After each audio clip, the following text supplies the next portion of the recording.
All Right, tell right. me. Right, We are are live we? on air. So, welcome, welcome, welcome, and hopefully you can hear us to Rapid Reviews Radio's episode 50.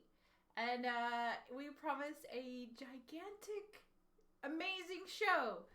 And I really hope, guys, let us know in chat if the sound is good, and we'll do any tweaks we need to do. I mean, Um, it's good. yeah, it's good on Yep. our end. I mean, I can hear you okay after all the testing we've done. Jeez, Yes. So this has been fun. it's been an interesting experience. Okay, so we have on tap lots of guests coming up. And in fact, yay, chat says they can hear us. Wicked, Yes. excellent. That's good to know. It's like over an hour and a half of working And on then it. the additional couple of hours last night as well. Yeah, exactly. Okay, so we're gonna go ahead and get started because we're already a little bit past time. We've got a lot of people that are kind of time crunched, but so it's Rapid Reviews Radio's 50th episode, but it's also Rapid Reviews UK, the website. Um, it's their 2 year and our 2 year anniversary, which is awesome. So we're going to have first guests are going to be Mike, Overlord Mike, our favorite person in the world. And Mr. then Mike O'Hara himself. yes, and then two writers, and I'll let them introduce themselves the way they want to be introduced and Sure. everything. So if we bring them on, it'll be great. We'll get started. Okay, I'm going to try and bring him on now. So let's hope this doesn't actually ruin everything. So. Live video, it's great. Okay, God. there's a bit of an echo. Okay, I'm gonna try and work on this. Tell me if the echo is better, because I think that's on my end actually. Okay, great. Oh dear. Right, I think we're good here. We're Let me getting see people if I coming. can. Oh, we've Oh got wow! someone Look at joining. this. We've got one. Hello. Look at Hello. this. Look at Hi. everyone. We'll wait for everyone to. Hello, everyone. Oh. Hey. Let's hope this is going on the show. Yeah, it is. Okay, we're a little bit behind on the stream. Yes. Of Your course, lovely yeah. faces will be appearing on the screen Yay. soon. Sorry, I can hear you now. Because right now it's Excellent. just my chat, which is not embarrassing at all. Okay, chat. Let us know if there's still an echo. I've tried to adjust it a little bit. Okay, so Mike, we'll start with you, Mr. Overlord Mike himself. He is the least overlordy people of all Yes. time, though. It's completely ironic. Yes. It's completely ironic. So What's the opposite to overlord? Yes, exactly. That's why it fits so well. Undertale? Yeah. So Mike, tell us how it got started. How did Rapid Reviews UK birth into existence? So I'm actually looking at the very, very first post I made to Rapid Reviews. Excellent. It was on the 3rd of August, 2018. Wow. I remember that. Yeah, and it was at a bit of a crossroads in my life, actually, because I'd been really struggling with mental health at the time, and I wanted to find something to do to sort of distract myself, to find something enjoyable to do. And as I've said in the post, I've always played computer games, so I thought, why not give it a go? And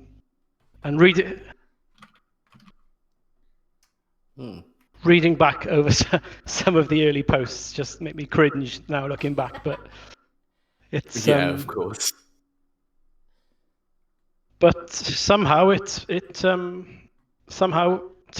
2 years later we're still here and going from strength to strength, really. So yeah, So, yeah. I would say so. You know, the numbers have grown exponentially over those 2 years. You've had a lot of time to be able to add new writers. Some people have obviously, unfortunately, left to pursue bigger careers, haven't they? So yeah. What would you say is like one of your favorite things about running the site?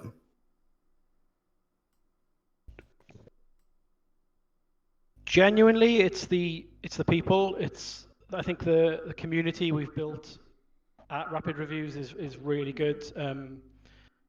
In many ways, we're complete strangers. We've never met each other in real life, but I really feel like we're a really good team.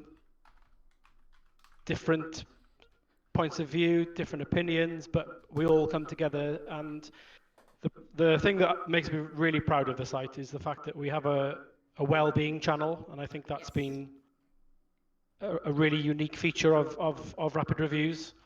And I would agree. it's something that anyone can use from the team, and it has been used quite a lot. And we're all there for each other, so it's great. And obviously, the continuing sort of opportunities we're getting, we do get pretty much every game we request now, apart from Which is Sony great. games. So Sony, if you're watching, get in touch. We're Calling you please, out. please, Sony. Please, Sony. We get plenty of Sony indie games, but we can't quite get the first party ones. We will though. So that's the aim. When we can get a code from Sony, we've nailed it. Yes, absolutely. Yeah, we'll be officially there. Yes. Well, So we'll move on to the next writer, shall we? Which Exactly. will go to Alicia to say hello and introduce yourself. Alicia. I don't know. What do you want to know about me? Like So, what I do in life, kind of thing, or? yeah, what is it that you do for a career, and what was it that made you want to come and join Rapid Reviews as a review writer? Oh, so I'm a tutor. So I tutor French and Spanish. I do that mostly online, but I'm strangely terrified right now. So yeah, sorry if I'm a little bit jittery. No, it's fine. That's yeah. what this is for. We have none in the house. So I had Fanta instead, and I think it just made me worse. Yeah, and what made me want to write reviews?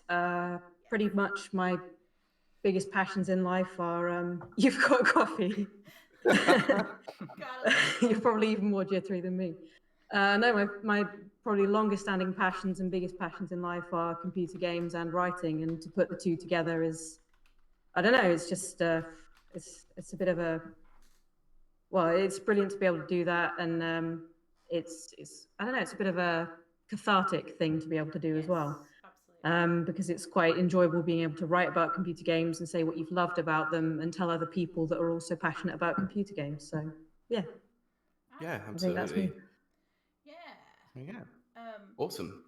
Well, what so far? I know it's kind of still early in your very long, I predict, career. Thanks. What so far has been your favorite game to review? I think it's probably one of the ones I did very recently, Manifold Garden.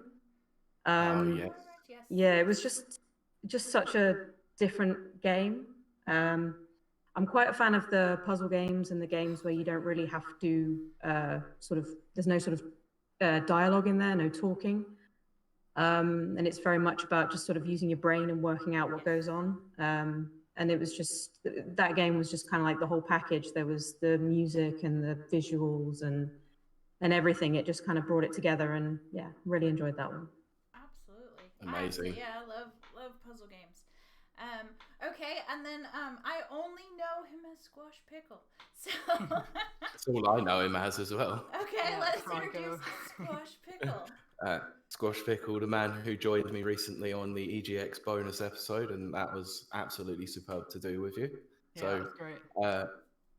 let everyone know who may not have listened to that episode who you are and how you got started with Rapid Reviews.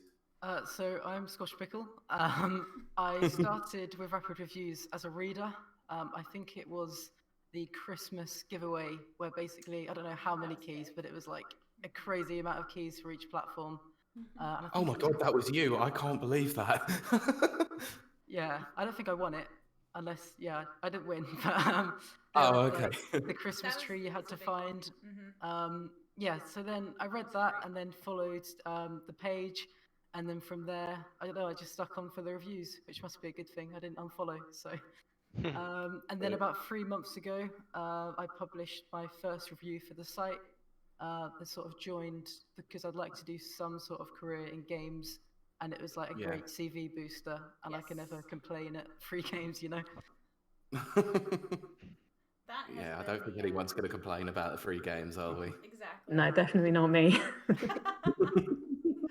So, Alicia, would you take us through just the basics of writing a review for the new people out there who want to join in one day? So, I mean, what I do is while I'm playing the game, I have a notepad with me. So I take a few notes down. I try to take screenshots as I go along, but what I usually find, if I really enjoy the game, I have to go back and do that because I get so into the game. It's not probably the best use of time, but you know.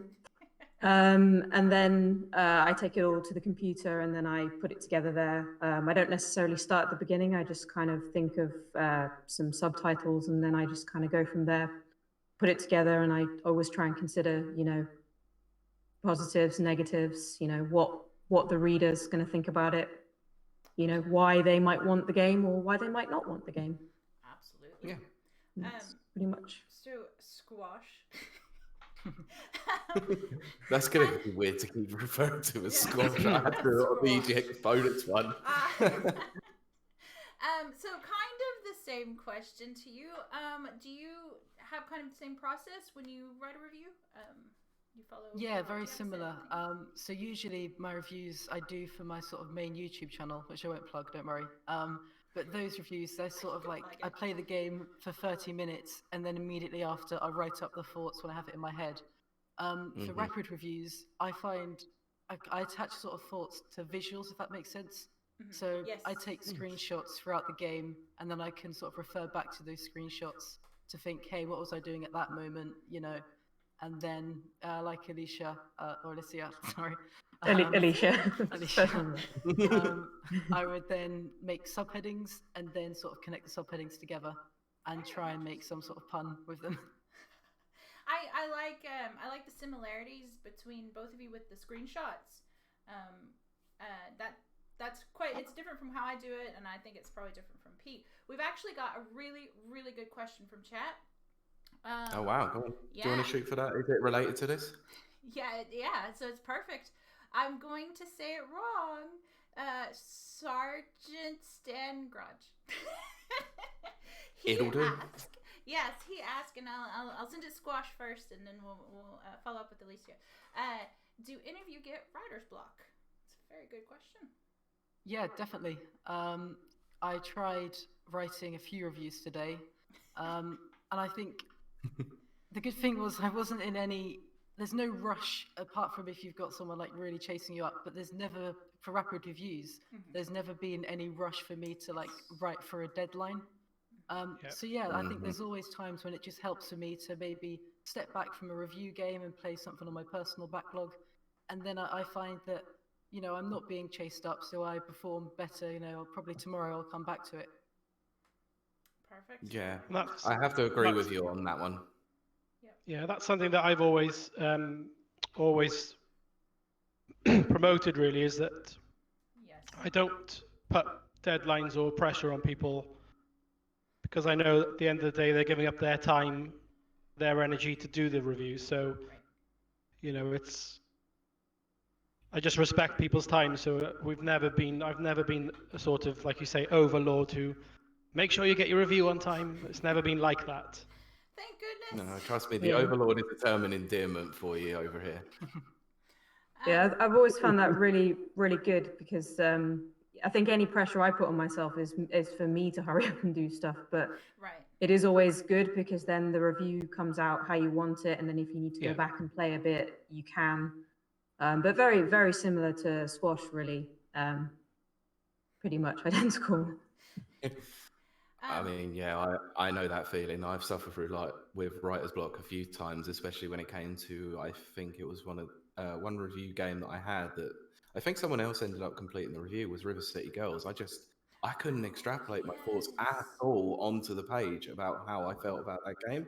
And then it was just like, I felt really bad, obviously, that I had let Mike down. But then he was like, well, someone else has already written a review for it. It's absolutely fine. I was like, okay, cool. And then I think I picked up the next game, and it just flowed. It just gave me enough time to sort of just take a back seat and just realize that I was putting too much pressure on myself, and that's probably why it wasn't happening.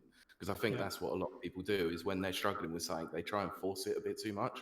Whereas in my style, I like it to feel very natural. Yeah, I think that's you're really- right. 'Cause it's like when I put pressure on myself to hurry up, that's when I kind of feel like I just can't do this, and I'm writing like one word, sort of like where I'd be writing a paragraph. Or when I try and like pressure myself to write it in a certain order, I just sort of write it how it comes out, and then. Yeah. I have a question for the panel. Does it help when you I really like a game? Does it make it a lot easier to write about it then? Oh yeah, if I answer this first, and then I'll just head out if that's okay with you guys. Absolutely, yeah. So yeah, for me, I played Bullets Per Minute recently, which I reviewed, and that game, it was just incredible. I think the whole idea, especially with a roguelike, you just keep playing and playing, and sort of I played that and actually listened to the soundtrack whilst writing the review. It was that good, and that's just flown past. And then there was another game I reviewed. I don't want to muddy any relationships with any publishers. But there was another game I was reviewing at the same time that had like the worst controls I'd ever played on the Switch. And I messaged Mike. I was like, Mike, I think there's like an hour left on it, but it's the hour sessions on the tutorial are taking me like 3 hours to do. No, I've suffered enough. Can I write it, please? Exactly. But that's really that's the bottom line of what reviews are. All right. Yeah, we've got another question from chat. So I guess we'll let Squash go. Yeah, of course. Thank you for Thanks, Squash. Yeah, thanks a lot. Take care. Okay. So, Excellent. Alicia, I'll ask you. Because you're our last writer here. Well, I guess technically Pete and I are writers. And then Mike, he writes reviews too. Chat. I've had writer's block for about 6 months, I think. Apart from tech reviews, you seem to do tech reviews pretty well. Tech reviews. Yeah, I love your tech reviews. Yeah, I'm sticking to tech. I think that's Reviewing a camera, I think. Right. Yeah, and the tiny phone, I really like that. George Ice Cube. I said it right, I think. George Ice Cube asked, does reviewing games change the way you play games casually? Do you find yourself looking at details that you didn't before? Do you mind if I take this one first? Go for it. Okay, because I found this actually a long time ago. I started initially reviewing movies, and movies is a massive passion of mine.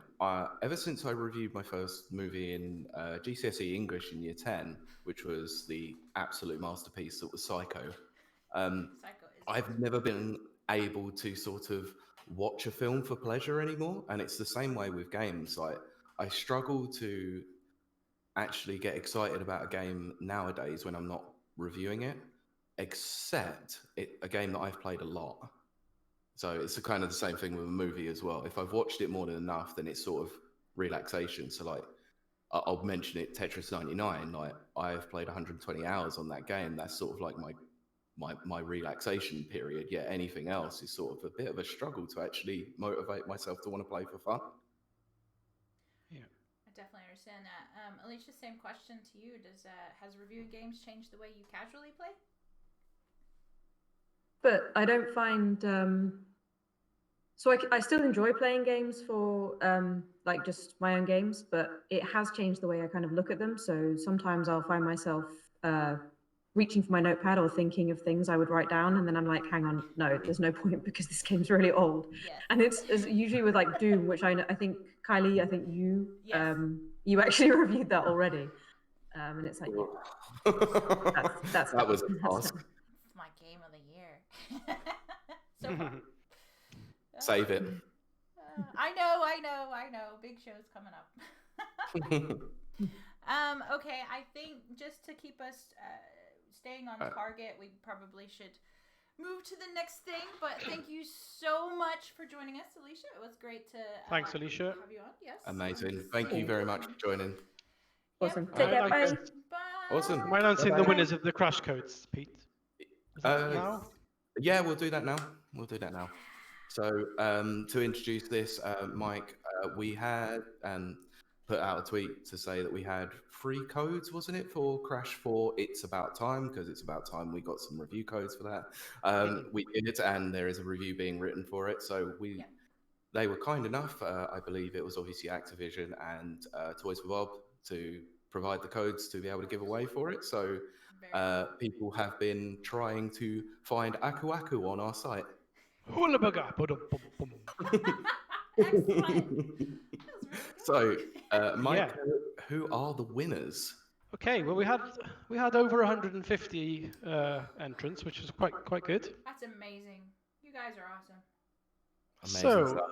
the winners of the codes, and I will be sending them a direct message after the live stream today. So the first winner is at Don Coop. Congrats to at Don Coop. The second winner is at Kathy Louise. Nice. Excellent. Couple of Y's and a couple of E's in there. And the third winner of the code is at Matt Vaux, I want to say. Matt Vaux. Oh, yes. Yeah, I'll go with Vo, yeah. Yeah. So Amazing. brilliant. So thank you so much for entering, everybody. And those are the three winners of the Crash code. That is excellent. Excellent. That's a great prize, too. So, Kylie, I've just received a bit of feedback from someone. We might need to turn you up a slight bit if we can. I turned me down, so I will turn me back okay, up. yeah. There we go. Okay. Okay. Disappointed you're not wearing a mafia hat, Kylie. Oh, see them? Do you see them? They're both back there. They're behind. That's 2 for the video, and then I have 1 more headband. They're all going to be in the video. Excellent stuff. And yeah, and who got roped into doing the video review for it? Who has 2 thumbs and sits right here? This guy. He's doing the music, so. Well, the editing as well.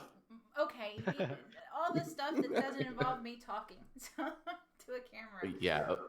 Yeah, of course. All right, So, do we want to... So we're going to move into our next section. So I'm going to add the next person. I'm going to leave that person a secret for the moment. So where are you? So 1 second. God, I gotta make sure the window stays highlighted. Oh my goodness, where the heck? I might need to actually add that Live, person onto my people, friends we are list. So live. sorry, the joys of live. Gotta love the live.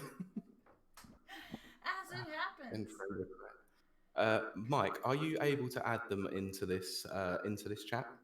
I can certainly try.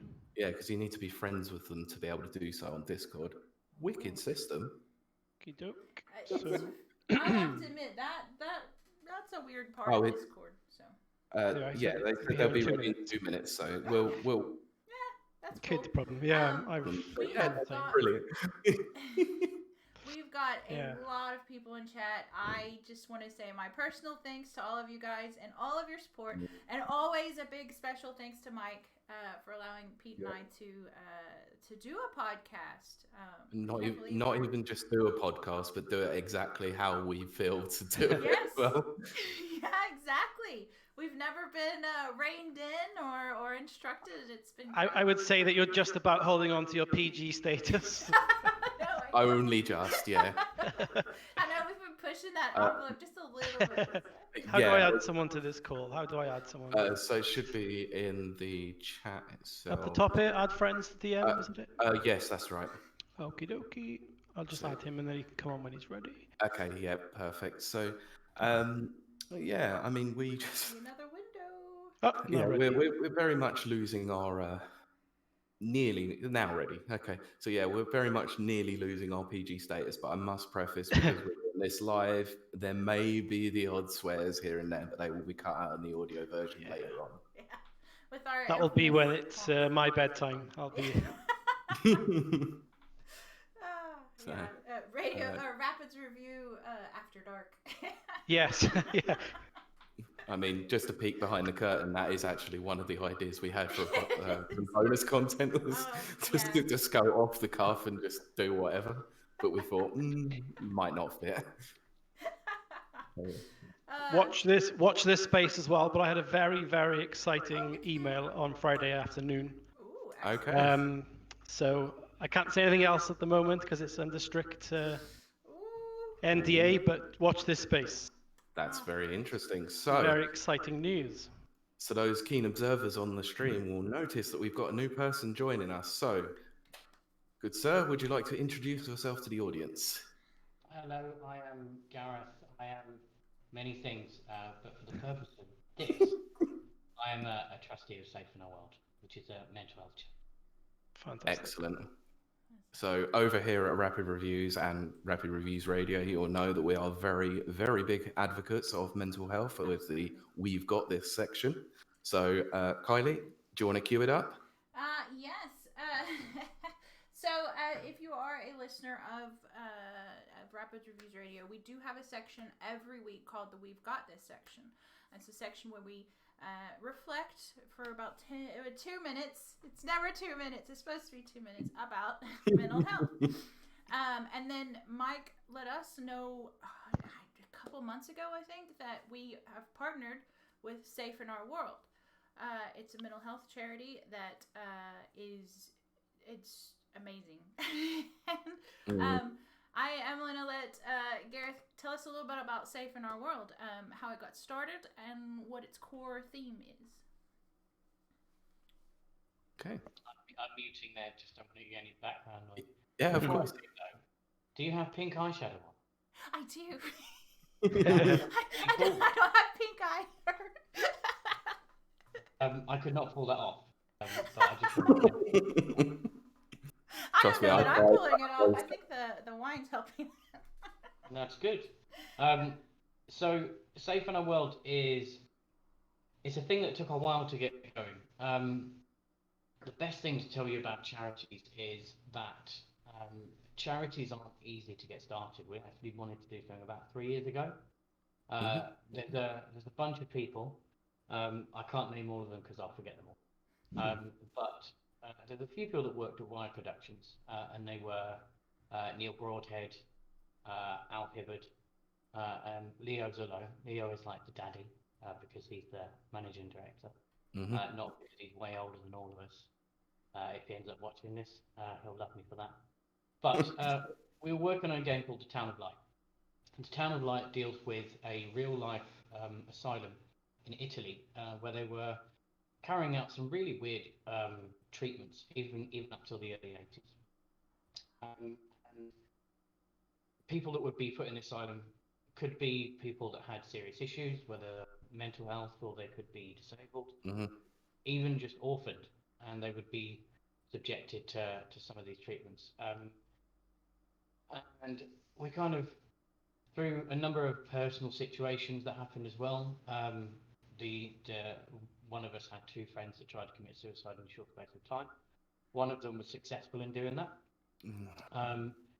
We kind of thought there's got to be more we can do. So the first thing we did is we raised $10,000 for Take This, which is a US-based mental health charity, which is doing amazing work. And they're a partner with Safe in Our World now, which makes. That's great. So we did that, and then we thought, what else could we do? And when you say what else can we do, it just becomes a big stream of consciousness. And one person set up an actual charity that does all of this stuff that we want to do. So we did, and 2 years later, lots of paperwork later, we launched Safe in Our World 1 year and 1 day ago. So it was our birthday yesterday. Unbelievable. Yeah, it's you wouldn't believe how much work it's been because there are 9 trustees, and there are 9 trustees for a reason, because there's a lot to do. Part of our thing for the first year was to get an employee. So we need to make sure we have funding to do that, and we need to make sure that all policies and processes were in place. We built an amazing resource on the website. I think it's amazing, that talks people through what mental health is, what the kind of symptoms that you can have, different kinds of mental health issues that you can suffer from. And there's a section that says, it works about every single page.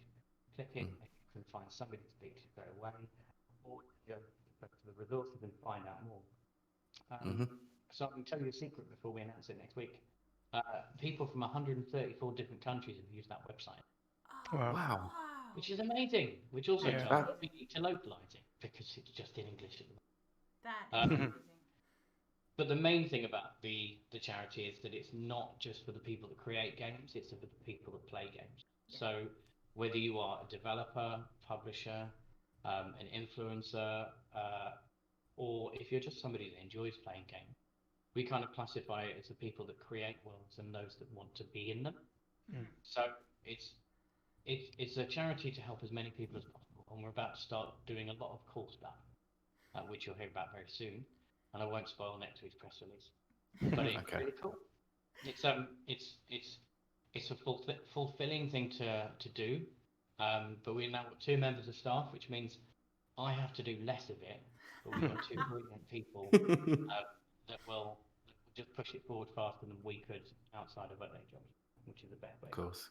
Yeah. That is excellent. That's amazing stuff. I'm really pleased to hear that even after a year and obviously 2 years worth of planning on your end, that it's gone so well that obviously you've been able to add employees and the trustees are all there and everyone's like actively involved in wanting to spread the word about Safe in Our World. And the people that I have dealt with, including yourself and Leo and a few others, when trying to put all this together, they were incredibly great at what they do. So it's an absolute credit to what you are doing over there.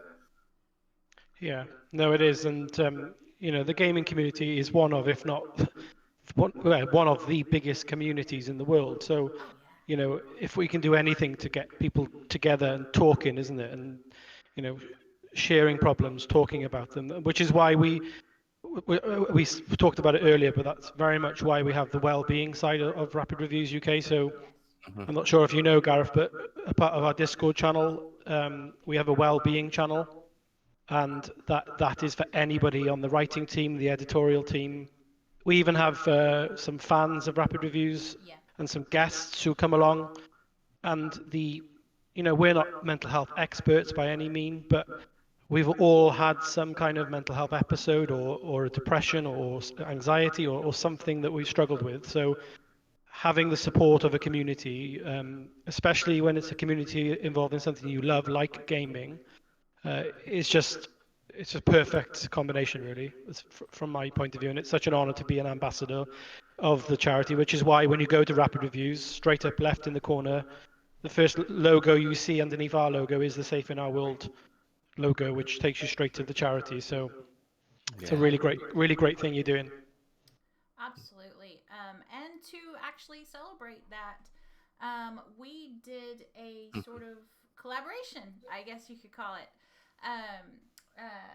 We designed a t-shirt. Kylie designed a t-shirt. It doesn't matter. Yeah, it was all Kylie. No. And I'll try to preview it on the channel, but the colors are a little off, so you're not going to get in. You'll have to go to the link that has been provided or is about to be provided. Your eyeshadow isn't pink. It is. Sure. See? Oh, and it's white. Yeah, white and pink. It definitely is. Yeah, when we were doing our test earlier, it was the first thing I noticed. So, yeah.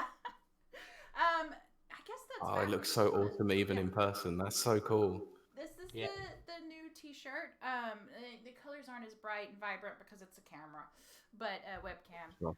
But as you can see, 2 hands holding a controller together saying we've got this, and then the Safe in Our World logo. These shirts are available. They're available from extra small to 3XL, and they're available at £20 each. Now, £5 of each sale goes directly to Safe in Our World. So buy it. I'm not going to dress it up. Just go buy the shirt. Buy it. Support a great charity.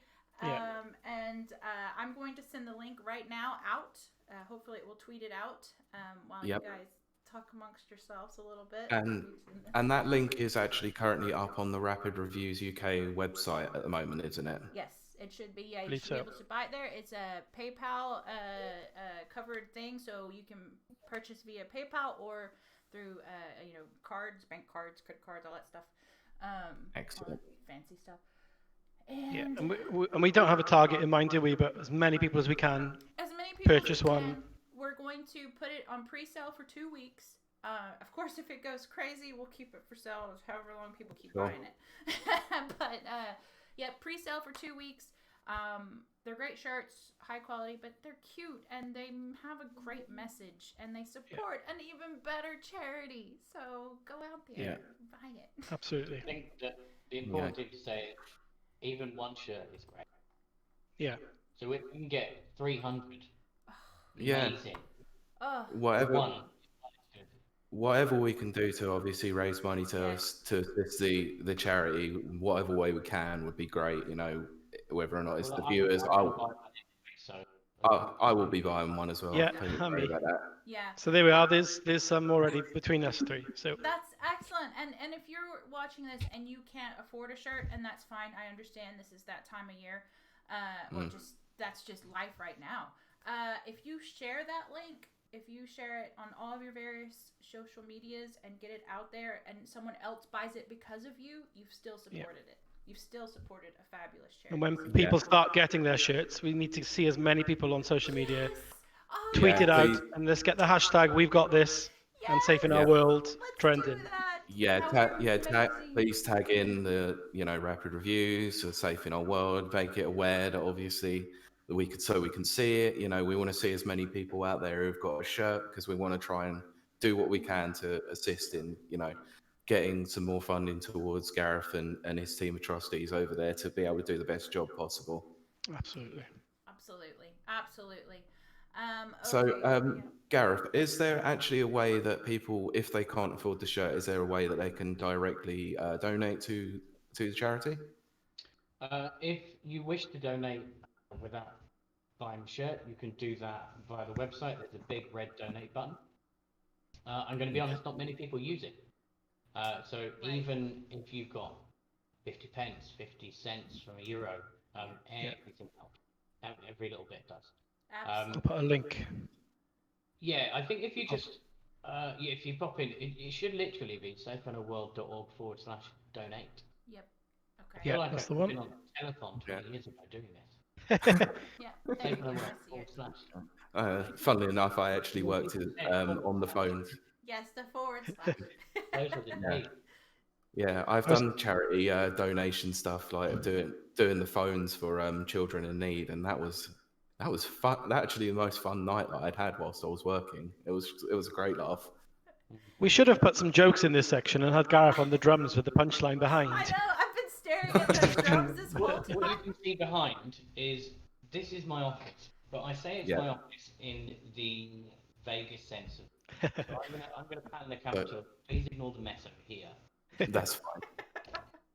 There are 6 Oh guitars. wow! Look at the Oh, really? 2 guitars. keyboards. It's like a drum machine thing here. Nice. I Up there recognize the is a cube violin. lights. Oh, that's Yeah. awesome. So yeah, I kind of use this as an excuse to have a kind of home recording studio, to be honest. So If I pan my camera to the right, you see a Hoover. that's it. Do you know what? That looks like the iPhone V6. No, But I could go on the drums if you want, but I'd have to plug it in. And to be fair, No, we no. can make jokes up on the spot anyway. I've used it.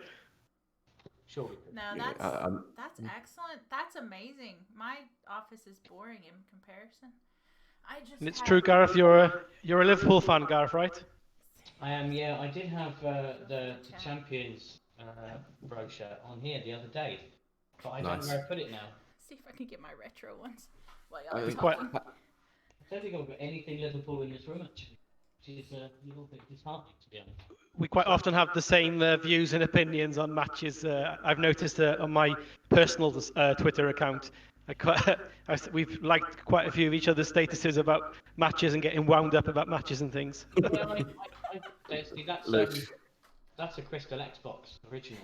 Yes, I had it one is. of those. Wow. Yeah. I've got one as well. Not keeping anything that I got, because I don't like clutter. I don't like keeping anything. So I'm going to tell you 2 things I've given away now, and you're going to be like, "What?" You could have raised money for charity. Yeah, I had which one is it? Before the 3DS, there was like a clamshell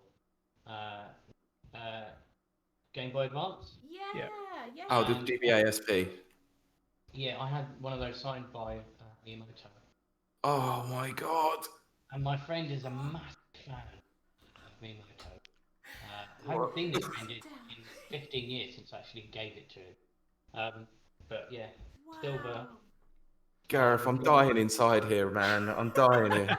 I thought I was special because I have the gold Zelda one. I had a gold Zelda one that I gave away, and I got a tribal one because I used to do journalism. I used to get given loads of free stuff. Right. Yeah. Nearly said a swear word then. Am I okay to swear or not okay? Yeah, you're good. You're good. Yeah. I'll try not to, but one may creep in, so apologies. That's absolutely fine. My favourite thing I haven't given away. Do you remember Advance Wars 2? Mm-hmm. Yes. Yes. I went on a press day for Advance Wars 2 instead of going to a really bad live event. Does anybody? I don't know if anybody's old enough to remember GameStars Live in about 2004, 2005, maybe a bit later. It was on in London. It wasn't very good, but instead of going there, somebody from Nintendo rang me up and said, "Do you want to go on Advance Wars 2 press trip instead?" I'm like, "Where are we going?" He went, "Just to the middle of England. We're going to drive tanks. We're going to fire some orange bazookas, and we're going to play some Advance Wars 2." I'm like, "Yeah, let's go." Yeah. What? Absolutely. Yeah. Absolutely. So at the end of the day, I've got this green camouflage unit given to me. I was like, "What is it?" Open it up, and inside there's an Advance Wars 2 mug, and a hand-painted camouflage clamshell 3DS. Wow. Signed by the creators of Advance Wars 2. So there's 3 signatures on it. I think it's the director, lead producer, and the lead designer. Oh my God. And it's still in that ammunition box. Wow. There were 30 of them, and 2 have gone on eBay for over £1,000. Oh my I gosh. still have one. Wowzers. Oh gosh. But yeah, gave away a Miyamoto signed clamshell. Yeah. Did you say Game Live, Gareth? GameStars Live. Oh no, not what I was thinking of. I was thinking of the event in Wembley. No, that was play.com. Yeah. There you go. Oh yes. I can't believe it. All right. Well, they got sold to Rakuten, wasn't it? Yeah, Yes. gosh, I think when I was in uni, everything was play.com Yeah, same here when I was in college. before Amazon took over the world. Yeah. Yeah, that's true. Even when I first visited here, everyone was like, "Oh, go to play.com. You'll get it there." Yeah. I was like, okay. Honestly, I would have given my right hand for that signed Miyamoto GVA. No, you Oh, wouldn't. it killed me. A lot of people would. It's out there in the wild somewhere. Oh wow. Breath of the Wild somewhere. Ha! Yes. That was a bad joke. Yeah. Do. This is where we needed the drums, yeah. Ah. The that's drum perfect. stick. Well, let me ask you. Ah, that's brilliant. Yes. Excellent. Well, no, you've already answered that. I was gonna say, what do you think? Where do you see the future of Safe in Our World? But you said you have announcements that you can't share yet. So Of course. we will Yeah, be. well, to be fair, there's loads of stuff happening. We have its core mission is to kind of make it normal to talk about mental health, and as Yes. much Yeah. as anybody in this room might be happy to talk about mental health, I think there's 2 sides to that. Oh, Yeah. Firstly, happiness of someone to talk, and then somebody else to listen. Yeah. And whether that's one person or 10 people or the internet, I don't think that's important as long as there's somebody. What's been really interesting is watching social media change over the last 2 years, where people are more open about how they feel, which is Yep. brilliant. Yeah. Yeah. Obviously, like anything on the internet, don't read the comments, because 99% of it's amazing, but that 1% of people, whether like man up or something like that, which is Yes, I hate that phrase. Yeah. I hate that phrase as well. And then I realised when I was getting the other side of 30 and I had kids, it was like, it's probably not the right thing to say, to be honest. Yeah. Because even if there's 30 positive comments, that's the one that will stick in their head, isn't it? Yeah. Absolutely. So, Absolutely, yeah. yeah, there's tons of stuff we're going to do. We're probably going to hire more people. With that means that we have to raise more money. But Buy a t-shirt. there we go. It's a difficult one because this is the interesting bit about hiring people is they cost actual money. So, for instance, if we wanted to hire the next person, we would need to sell in my head, I'm doing maths here, right? Bear in mind that you could use a calculator when you were doing GCSE. Sure. You would probably need to sell around about 15,000 t-shirts to pay for one person. Yeah. There's lots of things that we do. 15,000 t-shirts would be amazing, but we know that that's not going to happen because we're not going to get 15,000 people to buy them. Right. We do a lot of specific fundraising through competitions. We do fundraising through our partners. We had an incredible partner of ours raise £17,500 for us on one Steam weekend by giving us their profit.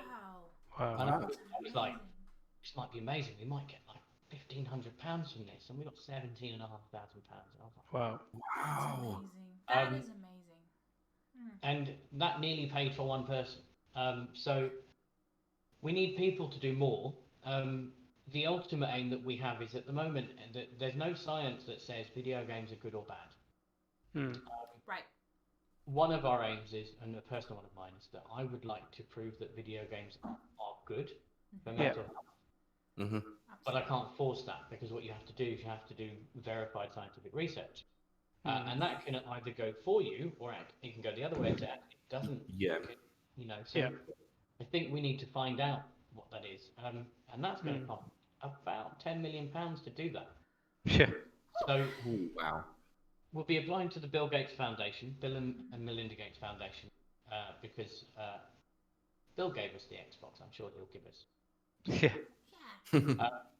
But in the highly likely event that doesn't happen, there's so many things that we want to do.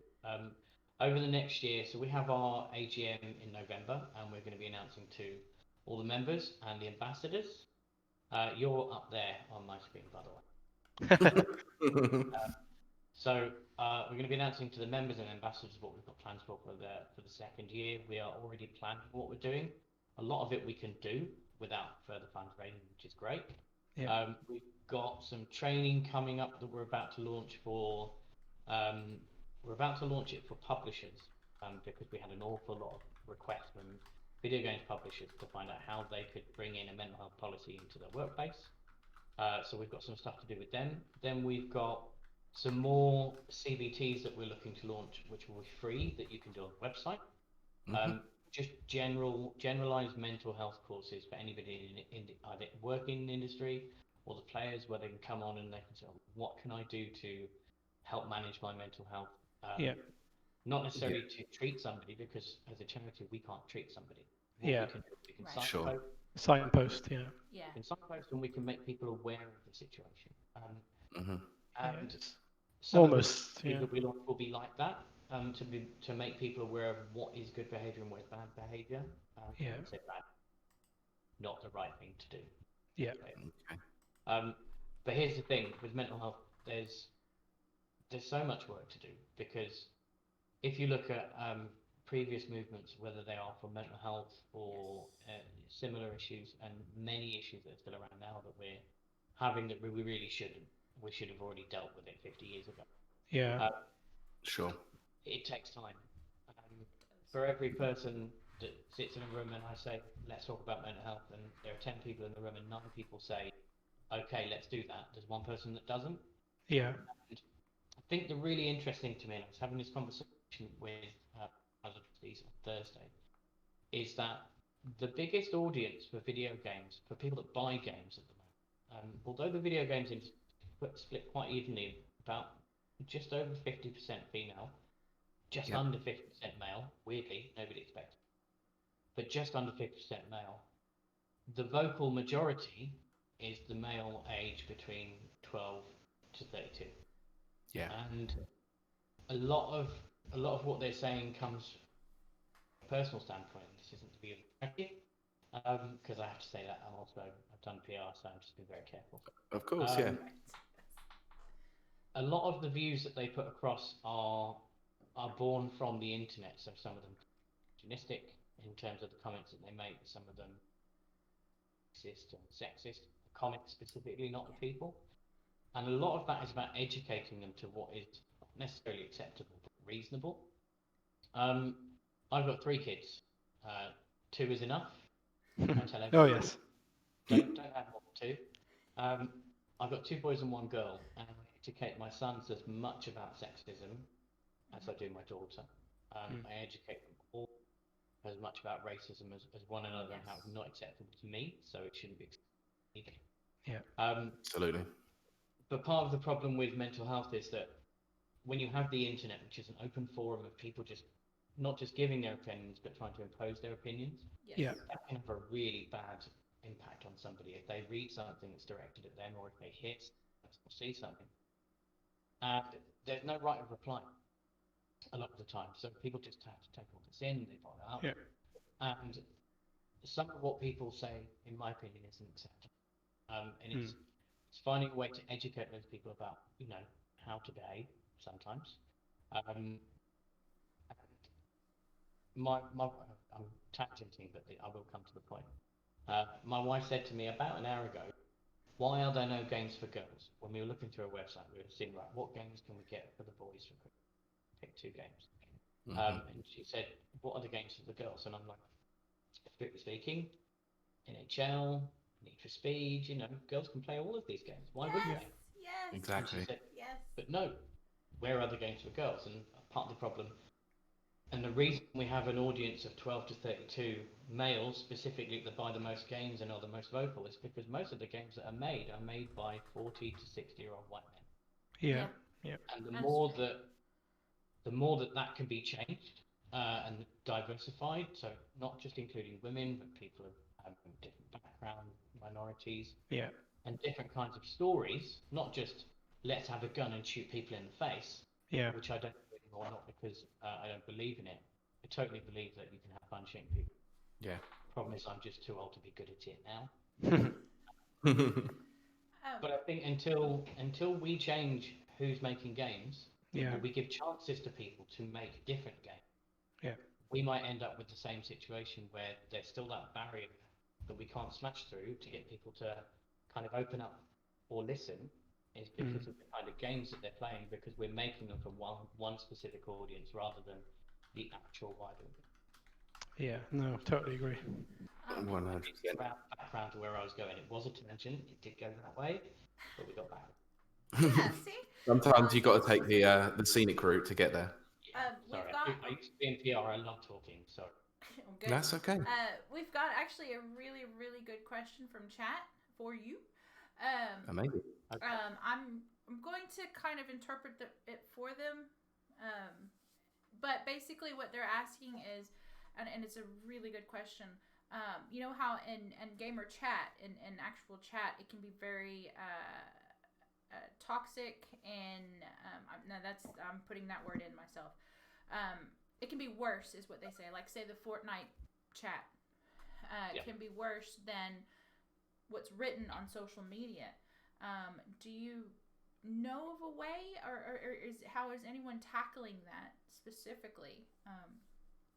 You know how it is a really good question. I think if you look at, I think first of all you have to separate them into those of the right age and those not of the right age. And the reason I say that is Fortnite is the world's most popular game. Yes, it is. 2 of my children, 1 of my children plays, and he's not old enough to play. Right. Yes. Yes. It is my responsibility as a parent to ensure that I am giving him the right content. So when he was on Roblox the other day and he was playing Knife Simulator and you have to go around knifing people, I immediately said, "Don't think so, young man." I'm paraphrasing because I said his name. I said, "Turn it off now." And as a parent, it's my duty to play with my children, and Roblox actually encourages you to. Some of the things that Roblox does, they have text-based chat, but they actually don't let you say certain things, and you can report people afterwards. And to give you an example, and I'll come up to voice chat in a second because it is a very important question. My Charlie is the #1 personal fundraiser for Safe in the World. He raised £1,300 last October. Wow. Gosh. Which he was like over the moon with. He played 30 games in 30 days and it was fantastic. And I got a Facebook Brilliant. reminder today to say, "You did this last year." I'm like, "No, Charlie did that last year." But Charlie is autistic. So how he deals with certain things, you know, is very different to other people. And I had to learn as a parent that Charlie's not abnormal, he's different. Yes. And as somebody who doesn't have autism, you know, I might have certain OCD traits I have, which is probably from me, which is numbers have to be even. If I have a volume control, even numbers only. If it's odd, I start getting itchy, like properly itchy. I'm the even. same. I'm even numbers or 15. If 15's okay. 15's okay because it's half of 30, which is an even number, right? Yeah, Say, it could and be. it goes into 3 5s, so it divides. It's- Yeah. I So- thought I was the only one with that OCD tendency. But I'm not sure if the itching, like even talking about numbers, I'm getting itchy at the moment. So for Charlie though, he's very literal. Yeah. And Yes, he's under the age of 10 just, but you can't type ages in Roblox, which is brilliant. But when you try and come in as a parent to help them, and you start typing stuff, and you can't type things, and so like Charlie is X years old, you can't write that. Right. If you want to say don't be mean, you can write that. But if you try and say something specific, there's certain word filters in Roblox that make it different for a parent, difficult for a parent to come in and not necessarily defend them, but kind of show the other people what's right and wrong. And my son had this weird thing for people that are teenagers. Apparently, they want to be admin in every game, and that just gets to set rules like that. And Charlie had asked him, they said, "You've got to do a test." So he did the test, and he couldn't do the test. He kept doing the test, and then they started taking the mickey out of him and saying, "Oh, you're rubbish," or "You're terrible." One of them called him retarded, and I'm like, "Don't use that word." And what they did is they got around the filter by typing it as 3 different things. Yeah. Which was really annoying. And the difficulty there is I had to step in and say, Charlie is autistic. And the reason I had to write it is because Charlie said, I am crying. Because he doesn't think it's abnormal to share that information with somebody. Right. Yes, Because exactly. I encourage him to be expressive so we know Yeah. how he feels. Right. Yes. So in that situation, it's a difficult question to answer. Face this Roblox, which is horrendously popular, right? They do as good a job as they can of moderating chats and interactions. What they don't do is moderate the games. Yeah. Roblox could easily have all of their games rated, but if they did, it would mean about 30% of all the games on the service and off the service. Yeah. The idea behind Roblox is community-generated content to get as many people on as possible, selling as many things as add-ons, and that's a business model. There's nothing wrong with that. Right. But it makes it difficult as a parent to do that. Yeah. Go on. I was going to say that I have noticed that other games have started in their TeamSpeak in the games. Like I think Call of Duty was one of them. They're actually starting to ban words in there that they don't want people to use in there. Obviously, they had a little bit of a temperamental issue with it, but it is good to see that developers are sort of taking that stance with that and going. You shouldn't use certain words. It's their game. You know, they made it. They've got every right to say, I don't want this word used in the TeamSpeak. Those that say, oh, why can't we use this? Then play somebody else's game, or even better, make your own. Yes. Yeah. I agree. Yeah. Going back to the original question, though. Yes. It is very difficult when you've got headsets and you've got people talking. None of my children are allowed to use headsets in gaming to talk to their friends unless I'm there and we set up. They're actually blocked from doing it on most games except one, which I know they only play with friends. You can That's good. That's great to hear. It's a major issue. I mean, if you look at the reasons why Microsoft and Yahoo closed down all their chat, there's a number of different things about it. Not going to go into some of them, but it wasn't a super safe place to be because they weren't moderated. And the problem with voice is technology is not there yet to cut out specific words.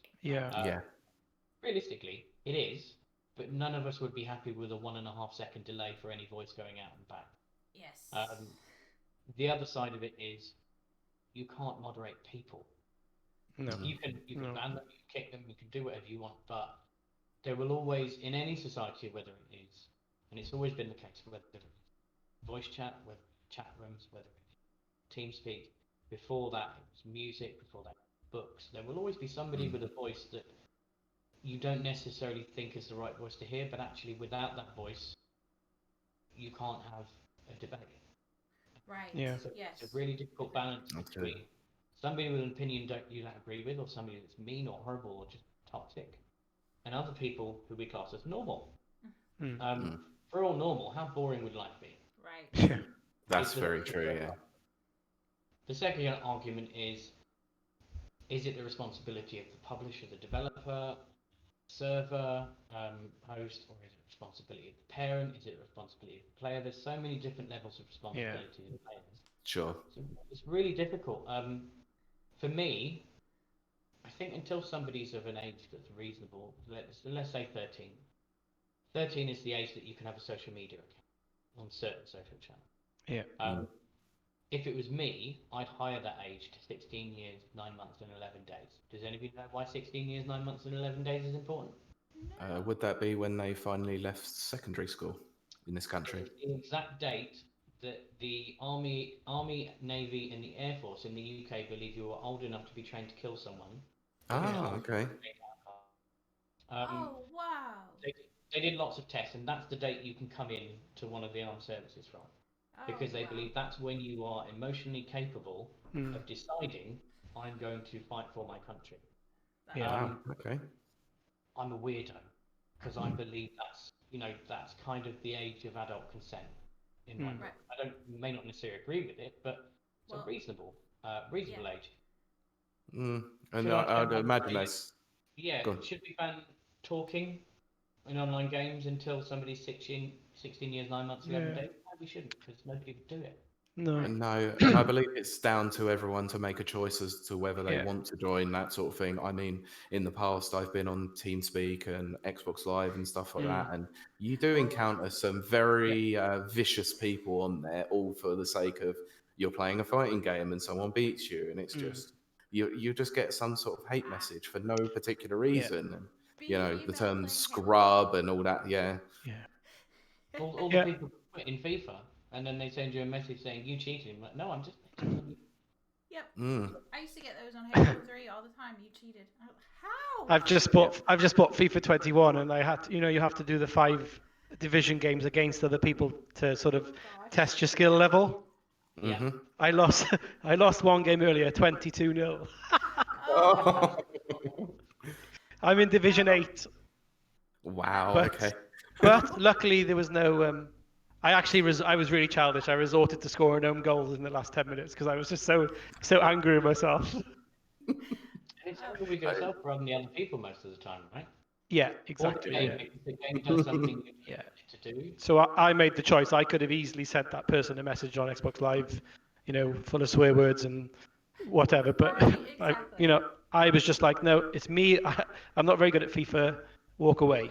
But and I think I think you were saying about voice. These younger children going on games like Call of Duty and things. They're learning that behavior from the people who are irresponsible and toxic, aren't they? And it's a hard sort of thing for them to get out of, because once they start hearing that behavior, they think it's acceptable. Quite often, their parents don't even know that they're doing it, and then they sort of get into that cycle, don't they? So it's about breaking that cycle, and it's about the community, I think, policing itself. Calling people out for it. Agreed. I'm going to wind this up with one more question because I think Lewis is getting salty.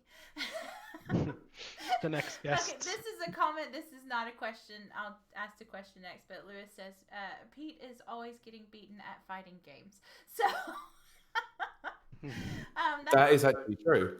That will lead us to our next segment. But I do want to go out. I have one more question from chat. That previous question, by the way, was from Zorro Rides Again. That was my fault. I should have said who it was from. This question is from, again, Sergeant Strango J. It is, why, and I like this question, it's very good. Why has it taken so long for people to flag up mental health as a priority? And we have seen that become more to the forefront in the last couple of years. Yeah, I think it's always been there personally, but I just think people are more open about talking about it now. I think from Personally- my personal respect, it was I stayed quiet for quite a long time on it, and it affected my personal mental health. That being in the shadows, not looking after myself mentally was a really bad idea. So I'm very open about it now to try and encourage more people to be open about it, because it's only one way that it will obviously improve your mental health is to communicate with someone, whether it be a friend or a professional or Or a anyone, stranger. basically. Absolutely. Yeah. I think weirdly, that also kind of talks a lot to how our parents brought us up. And I don't know how old everybody is in this room. I'm the oldest, I reckon. Although, of course, I know I don't look. I'm 35. 32. I'm the oldest in this room by a few years. But my mum did most of the parenting. My dad was in the army. He went all over the world doing things. I didn't know better until I was about 6. But I didn't really have a relationship with her. My mum did all of the bringing up. Yeah. And my mother was an amazing mother. She didn't give me everything because we didn't have everything. She gave me Sure. all of the attention I wanted. And she taught me right from wrong. And I think perhaps we're more open about, I think this is a great thing, that we're more open about mental health, because 40 years ago, if you said, I'm feeling depressed, the answer would be, let me get you a whiskey. You'll be fine. Yeah. Yes. Yeah, or Whereas the now- typical man up term or something like Yeah. that. Yeah, emotions are more acceptable in terms of the general population. I don't openly talk about any mental health issues I have, and I don't do that on social media because I have other people like mom. I can talk to her and say, Yeah. "Dang," and she can talk to me. Yeah. Sure. Kids can talk to me, and I can talk to my kids. And I think it's important that we recognise the benefit that our parents have brought to us, because if all of us in this room, who are within, I would say, 15 years age gap between all of us in this room, I'm not that old, but I'm also old. But I would say that the way they brought us up allows us to be, and I think that's something we have to applaud our parents for, and we have to honour them by doing the same for your kids. So anybody out there who's watching or listening, if you have children, be a good parent, Yes. because then you end up with people like us. Yeah. And what that means is, I think openness and honesty has to be met with appreciation and the ability to listen and the ability to just be there. And I think being there and listening is as important as opening up and talking. And I think if you don't have both, it makes it more difficult. We're of an age group and a generation now that allows both of those things to happen. Yeah. And I think that the work that's being done by a lot of mental health charities are now obviously setting the groundwork up for the next generation, for it to be pretty much ingrained within them that mental health is very important, and they'll be a lot more open about it in the future. And this is only obviously what we're going to be able to help them with right now, to be able to put it into the collective hive mind a lot more, which I'm very, very appreciative of, being someone who suffered in silence for quite a long period of time. So obviously we can only, extend our thanks to charities like Safe in Our World and, Samaritans and everything like that for what they do to assist with mental health. Yeah. Absolutely. I think that is actually quite a good note to end up on. Gareth, would you like to say just a little something for closing? Yeah, first off, I don't get to talk often, so Liverpool are the champions of the English Premier League, as well as they're also the world champions at the moment, I believe. Other stuff. So I just thought I'd get that in first because it's really important, because we haven't been able to celebrate yet. But more importantly, if anybody just wants to read up on mental health, just please visit safeinaworld.org. So much information. If you want to hear stories from people within the industry, so if you want to read them, you can do that. My story's on there. I think there's over 30 odd now. I'm trying to push for story every 2 weeks, I think it is, where somebody from the industry talks about their problems, how they might have overcome them. And it's really interesting to hear from people that you respect to hear them. So if anybody wants to even tell their story, just get in touch. hello@safeandwellworld.com, because we have different email address on the website, which is good. But yeah, it's the most important thing to say is the website is the first resource, and as we say, signposting is the gateway to get help. So if anybody needs help, just go there first off. We'll direct you right to who you need to speak to, and invite you to help. Yes. Like 10 of them. Brilliant. And the Excellent. link should be active, so there you go. And thank you Excellent. so much for joining us. Thank you so much, Gareth.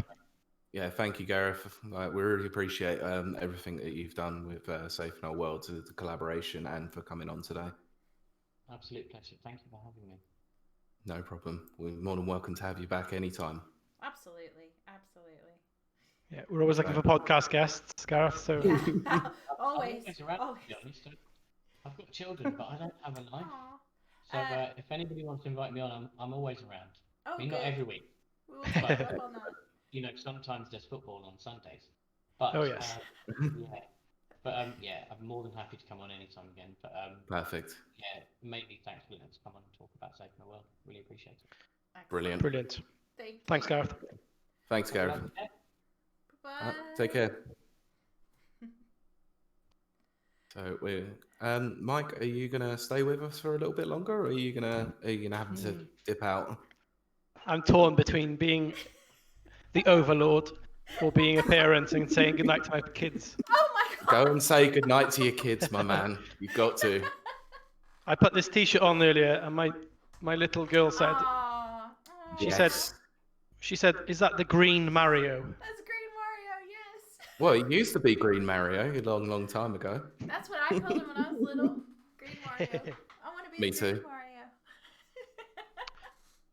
Fabulous. Well, I'm gonna let you guys get on with it, and again, I just want to say a big thank you to the both of you. I can believe, but I also can't, that it's reached episode 50. You've done an amazing job. The organisation that goes into it, the time, the effort you guys put into it as well, and the guests you've arranged, everything about the show is getting better every week. And just a huge thank you to you guys. I'm really proud that you're representing Rapid Reviews, and onwards and upwards. Oh, shucks. yes. I And of course, didn't think thank this was you. going to happen. Yeah. But always thank you for giving us the opportunity to do it.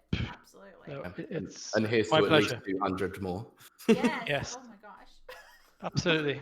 I Absolutely. don't think Thanks I'll for have joining enough us, for Mike. that. No worries, guys. Enjoy the Kylie, you need another bottle. I'm sure she'll get that at some point soon. Oh, I'll be watching the rest of this probably later or tomorrow. So Awesome. yeah, Yeah, we've I'll, got I'll be lots watching. of I'll be stuff. I'll be watching the bottles stack up behind you. Amazing. Brilliant. Thanks again, Mike. Thanks, guys. Good luck with the rest of the show. Thank you. Cheers.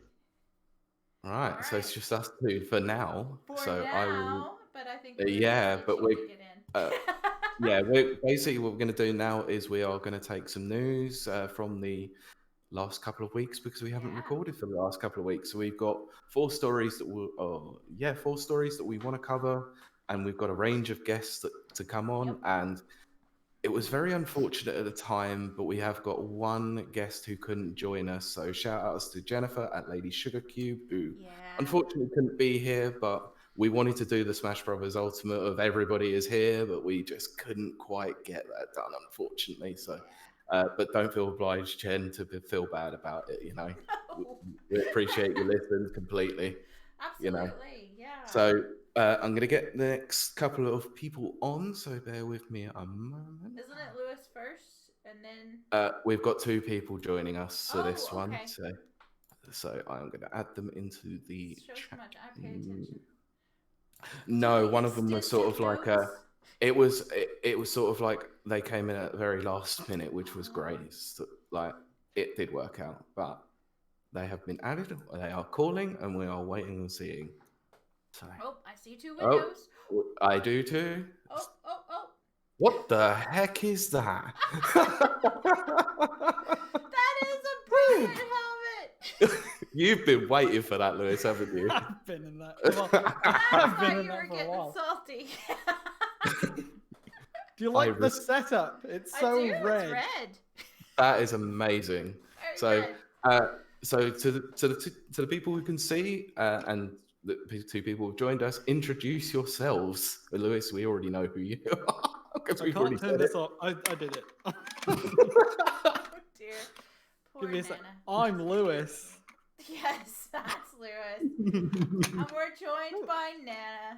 Nat, can you help No, me? it's not I Nana. It's can't Oh, no, Dr. fix Stuart, this. It's Dr. Virtual. Oh my gosh, it is Dr. Oh, Virtual. terrible. Our first ever guest, Dr. Virtual, a My personal windows friend. haven't come in. I've got a big red blotch. You're just seeing that doom filter. Oh yes, Dr. Virtual's wearing a Pac-Man shirt. Give me a second. I gotta turn my headphones up because I can't Yeah, hear no worries. shit. And there's our first one. Of course it was Lewis. I was gonna join just like with a big ol' "What's up, fuckers?" Look But at the Oh my god! Oh gosh. And I'm busy Oh, you- obsessing on shirts. Okay. Kylie, I know you have 3 gardens, but I didn't realize you had a whole 2 hats. I have 3 hats. I just left the other one upstairs. One for each garden. Brilliant. So, Dr. Virtual, do you want to say hello? Yay! Howdy. Yeah. Excellent. So, Out of everyone's Yeah. shirts tonight, I have to say old school Pac-Man. My very. favorite. Obviously, you can't see my shirt, but it is the Pokemon trainers, the basic trainers essentials. Yeah. And I see Lewis has got Ghostbusters. I got Of that course. ghost. And then Mike had Luigi. Green Mario. Yeah. Very good. That's So, the only one. Shall we kick into this news story, because this one was a very interesting one. The reason why we've got Dr. Virtual and Lewis on this one is because one has a relation to Microsoft and the other is a Smash Brothers player. So that might give off something away. I can't hear the other guest. Can we hear? Oh no! We can't hear you. Oh no. No! I thought this was just me. Yeah, I was wondering about it. I was like, what? Technical difficulties, everyone. This is the joys of live streaming. Yeah. There we go. Yeah, perfect. Perfect. There we go. Hey. Yay! Okay, now Hello. properly say hello, yeah. Hello, everyone. I'm Dr. V. Yay! Now I know what segment we're in. Yeah. Excellent. So, That's the mine. story. So this one came out of left field. So we had a new announcement for a Smash Brothers character, the second on DLC Pack 2, or the Season Pass 2, which happens to be Steve, Alex, Zombie, and Enderman as DLC characters. Not Now- Doom Guy. It was so unfortunate it wasn't Doom Guy Yeah. or I Master don't- Chief. I know. I don't have a Minecraft helmet. You will do soon, maybe. Yeah, but you could have made a Minecraft sword in like 2 seconds. Look, you should have just got a box. Just stick a box on your head. You need to run now. Hey, Oh, yay! There you go. I've ruined my living room now. Thanks, Pete. you're welcome. So, basically, the collective internet lost their minds on this one. So, Dr. Virtual, how did you feel about this announcement? Wow. I was a bit surprised more than anything else because of Nintendo going into that sort of territory with the characters they brought out. I thought, well, they brought in a piranha plant, so I thought they could pretty much bring in anything else into Smash. And yeah, I expect to see this for the next announcement of characters. Because I'm quite surprised. It was a weird one because there was a lot of stuff going around on the internet, like for a good couple of years, and the mock-ups have been pretty brilliant, like over the years for Steve himself, and obviously the skins associated with Alex, Zombie, and Enderman. I never thought this was going to happen. I thought this was like the most ridiculous thing that people were requesting, but yet it happened. It's not Goku. It's Well, Goku's already been deconfirmed. He's like one of the only people who has been. I don't know why people want him to come. Because they want their anime fulfillment. I have no idea why. There's enough anime in the game. What, too many anime swordsmen? Too many 0 out of 10. animes. But doesn't Goku have a fighting game he's already in? Yeah, But it's not DDS. Smash Bros. No. But that other one that's like a Smash Brothers, but it's not good. Oh, you mean Dragon Ball Fighters? Jump Force. Jump Force. Oh, sorry, that's how bad that game is. A disgrace to fighting games and anime alike, I believe my review for that was. And you'd be very right, because I felt that when I played it in preview. Yep, terrible game. Wait, were you at the Bandai Namco preview for that? Oh, I've derailed already. No, I played it at Hyper Japan. The preview builds for that game ran like dog shit. Yeah, it was like less than 20 frames at least. Yeah. It was so bad, honestly. I remember sitting on this beanbag cushion in front of a screen, played it for 5 minutes, literally put the pad down, and I went, that is the biggest pile of shit. But it did have Yu-Gi-Oh in there. Does Smash Bros have Yu-Gi-Oh? No. See, exactly.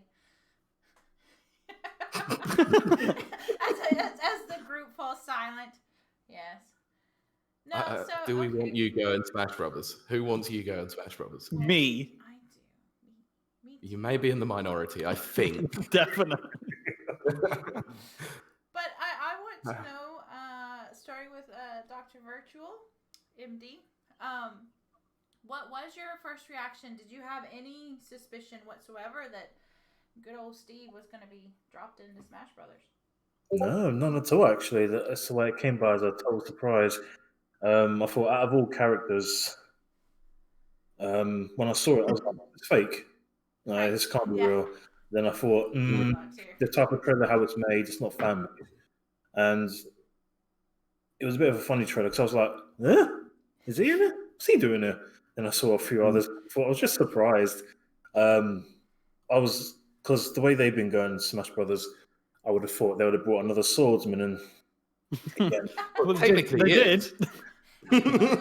We've literally just got a message from chat that says there is never enough anime swordsmen. So.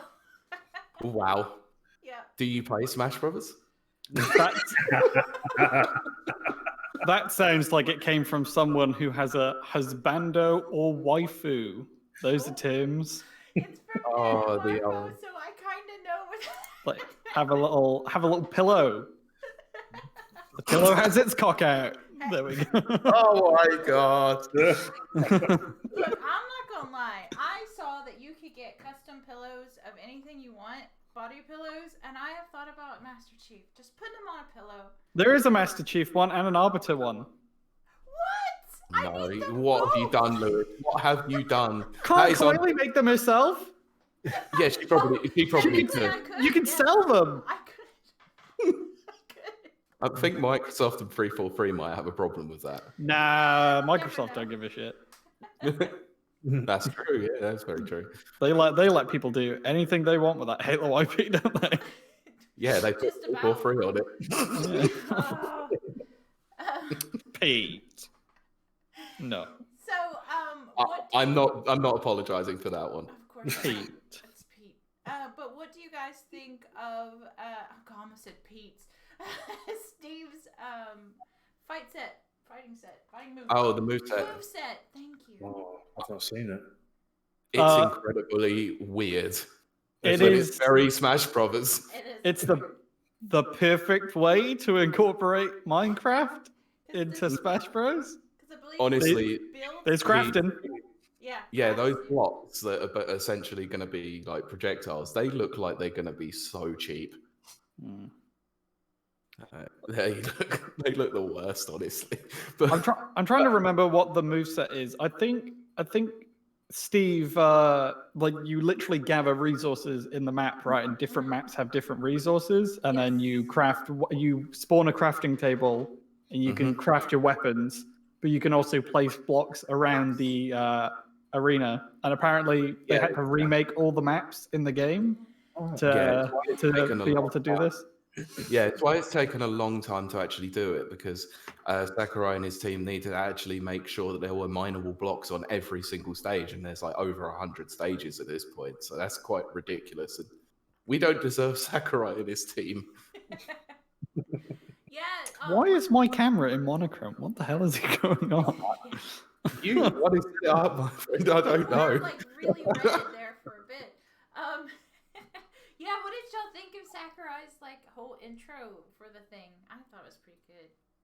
I thought the It's- CG trailer was fun. Yeah. It was good. Yeah, Mario just standing there shocked was utterly hilarious. Yeah. Yeah, I like that bit. Like Yeah. the work that they always do to put in on these trailers is incredible, and this is another one that didn't disappoint. Mario was murdered. He's dead. He's in hell. I mean, Luigi's already been murdered, so Yeah, by that- Ridley, right? yeah. Yeah. And Everyone's dead. I'm pretty sure Def did as well in the Simon Belmont reveal trailer. Oh, Yeah, poor 'cause he got Luigi. sniped to death. Wow. Someone had to go there. Mamma mia. Oh goodness. Okay. Jeez. How many maps were added? It was several, wasn't it? It's quite a bit. Sorry, what was that? How many maps were added with it? It was like Oh, 5 just maps, wasn't it? It's just one. Yeah. Just one. Yeah, it's one, but it changes biomes, right? Oh. Yeah, that's- it's kind of like the Animal Crossing track on Mario Kart 8 where it changes season. Right. Okay. I was hoping they'd make a new poker floats. They should have done. Sakurai, you coward, make poke floats. Oh, dear. Oh. Yeah. So why do we feel that this completely pissed off a lot of people? Oh, Smash fans are really funny to piss off, and that's why. Yeah, that's gonna say, Granted. Pete. I know it's a Smash Bro. What was it I put out on the Discord? I was like, Steve, what? Yeah. And then I was like, oh crap, I better actually edit that message. Yeah. It was. Yeah, that was an interesting whole little thing that happened. But I don't know why people thought it was that surprising. I thought Steve was one of like the most popular leaks for Fighter Pass 2. That's what I thought actually. I've heard from Smash Bros. Leakers that Steve has been planned for Ultimate for ages. Right. That's Yeah, And that's what I heard. considering like Sakurai was like Nintendo kept asking me to do it, I guess a lot of the other leaks are also now true. I'm not sure how much of them are probably going to be true on this one. I do feel like it's possible that Nintendo throw a lot of characters out there, and some of them are fake to obviously throw people off. Yeah. And I think No Grinch. Yeah, I think Steve was one of the ones that people considered to be the pinnacle of the fake leaks. So they probably discounted it quite a lot, and I did. I definitely did. I didn't. So It's Well, Minecraft. You want Well, Minecraft in your game. Still, Look, 10 years on. Look, when someone turned around and told me that Minecraft has sold over 1 million copies on Switch alone in Japan, that's when it made sense to me. Yeah. um, Minecraft, by the way, has had its best year ever. And that is just normal Minecraft. It Right. never stops selling. something Gee. happened this last Even year. the mobile version this year has had its best year ever. It's like you can pirate that. You don't have to pay for it, kids. Download the APK. I'll send it to you. Oh, No. yeah. Rapid Reviews Radio does not condone. Dennis brought up a good point in chat, which is when the announcement dropped, he said, also, I like how Twitter died for a bit, which was... Yeah. Didn't die for long enough. Twitter and YouTube both collectively died for a few hours. They went nuts. They went absolutely crazy. So, Dr. Virtual, will this be your competitive fighter? Will Steve be your competitive fighter? Well, I do like switching up with Smash Brothers, playing, getting to know different characters, and not always picking the same ones unless I'm actually competitive fighting for tournaments or Right. good fighting matches online. But I do like unusual fighters, and this one does seem unusual. Yeah. It's unusually different. Seems like his fighting attributes, specs, whichever one you want to call it, or style, fighting style, seems to be a bit very, very different. I mean, from what I saw in the trailers, he could build blocks up or something. I don't know if that's an update. Yeah. I don't know what that is. Probably is. I'd imagine it's because I haven't seen the breakdown. I'd imagine it's kind of like his projectile, really. Yeah. So I've yet to try him. So I did buy the, what do you call it, season pass? Fighter Pass 2? Yeah. Yeah, he's not out just yet. I can't remember when he's due out though. End of this month, I believe, the 28th. Chat will let Excellent. us know. I know they will. Yeah, I believe well, in you, chat. I'm there day one. I'll be trying him out like I do with every character. Chat has also said that the light above Lewis's head is what's being picked up in his video. So that's why your color's off. Oh. He might need to go doom filter again. Mighty chat. Okay, Google, turn the light red. Yes. Actually, that is I realised we were playing BPM here. That's really cool. I really like that. Thanks. I got it for free with the Spotify thing. Excellent. Excellent. Yeah. Yeah. Mine's Australian. Because the Oh, voice is very nice. That There you is go. very strange to me, going from the US where, well, I'm going to specifically talk about the iPhone lady, is a lady, and then I came here and it's a dude. You can change that. Yeah, You can. I know now you can change it, but at first it was like, that's weird. That's a very Is it strange like, thing. do they set it to the opposite gender? Because I've never had a guy default on my Really? virtual assistants ever. Yeah, mine, my iPhone over here was defaulted to a dude, and it was weird. I was like, I don't want you to talk to me. I never have dude assistants. That's Because if weird. they when I'm like in bed and I've accidentally set off my Google, it's like, what's How? up? What? All the time. I'll just talk. They never turn up when I want them to turn up, especially Siri, useless. But whenever I don't want them to turn up, they always activate. Of course. Yeah, Chat has said that Chat should get to control the color, so.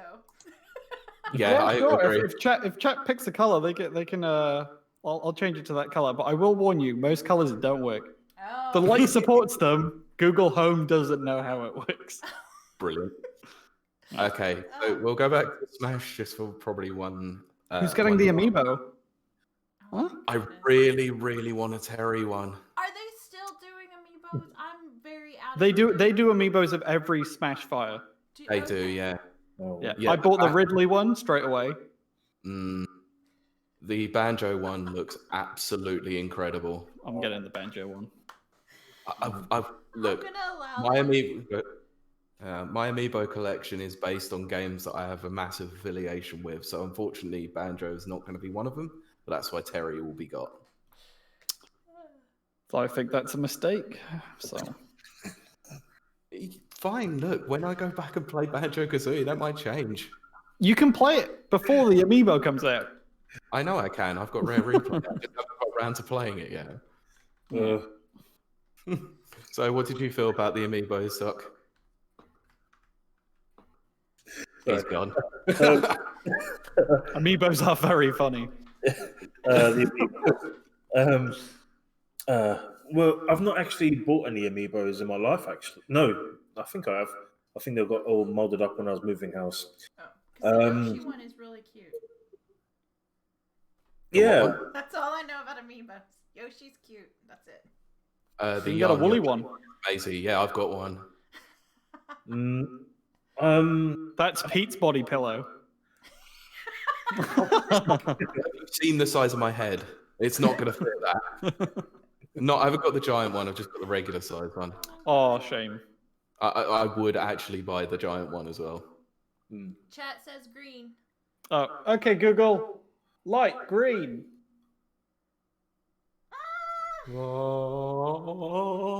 hulking up. That's I literally would go what for the chat Halo said. more than anything. The chat said pulp color, so there you go. But yes, back to Dr. Virtual and Amiibos. His adventure Yeah. is not buying Amiibos. What was the question again?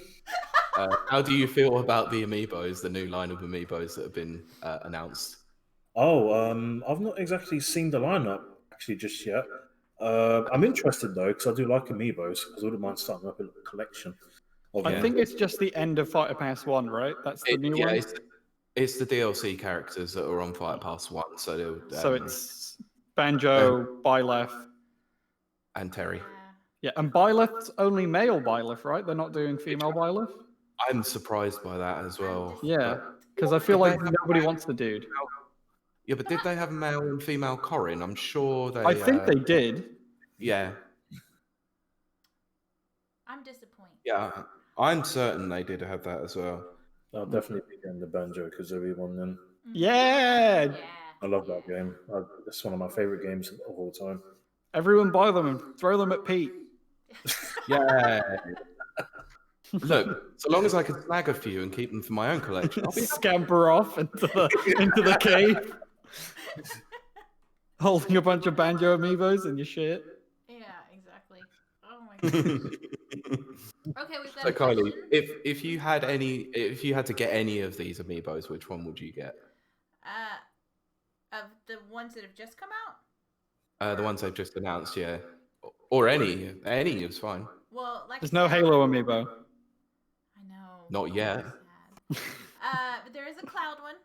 I've seen it. Player 1, so- player 2, though. That's the important question. I don't know. I'd have to look.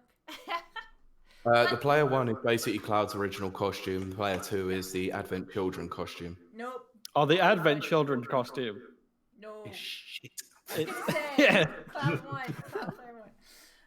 That film absolutely. sucks anyway. I don't know. Well, I don't know why people like that movie. Nobody It likes sucks. that movie. Who likes that movie? Chad, do you People like love that movie. Advent Children. Oh my gosh. I was on Twitter not that long ago. I think it was when Final Fantasy VII Remake was coming out, and people were like, "Oh, I'm gonna rewatch Advent Children before I play this." One, wrong order, right? Oh, Advent Children takes place afterwards. Two, Advent Children sucks. it does. Absolutely, 100%. Anyone who owns a physical copy of that movie should be crucified. Oh dear. Nana liked Advent Children. We do have a question from chat though, and I'm gonna send it to Dr. Virtual. So, who do you guys want to see as one of the next 4 fighters? Personally, I would love to see one of the Cave Story characters to represent Japan's scene. Cave Story. Ooh, Kaylee! I want Kaylee. Yeah, there it is. Cave Story. nice. One of my favorite games of all time.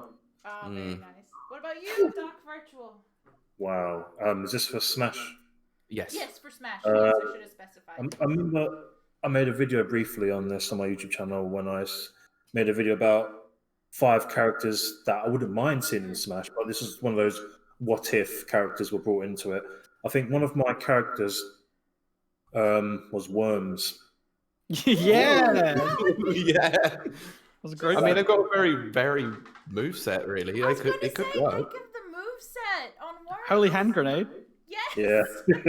I mean, the Holy Hand Grenade's got all the old lady has got to be the final Smash. Gosh. Yeah. Or the is it like the ram that breaks through the map? They'd probably have to remake all the maps again so they could break through.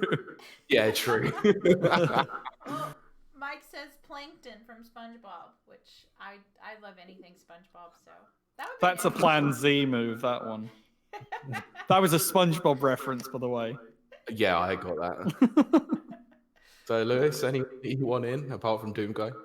I don't know. I really want Killy from Cave Story in now. No, I'd love yeah. that. Can't think. Kiryu!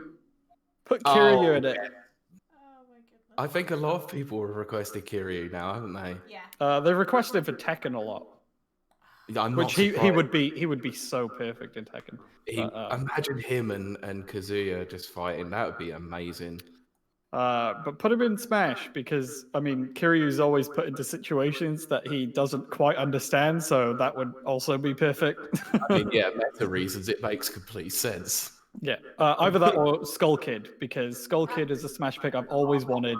Right. Skull Kid is a good option. Yeah, So this is a No tough Gino one. though. Fuck Gino. Yeah, so this is a tough one for me, like, because I love loads of characters like from Nintendo history, but I'm gonna have to go with one that's obviously had a representation for a series that's already there. I would actually go with Chun-Li. I was gonna say, what do you think about the odds of a Street Fighter character ever being featured in Smash Brothers? I think Tekken's got more of a shot of being featured first, and I think if anything, it'll probably be. I know they've got Heihachi as an assist trophy, haven't they? So I would reckon that Jin or Devil Jin is probably going to be the way to go with that. I thought Virtua Fighter was like a run-in for Smash, but then they just made them assist trophies, didn't they? Yeah, it's the Akira assist trophy for that one. Yeah.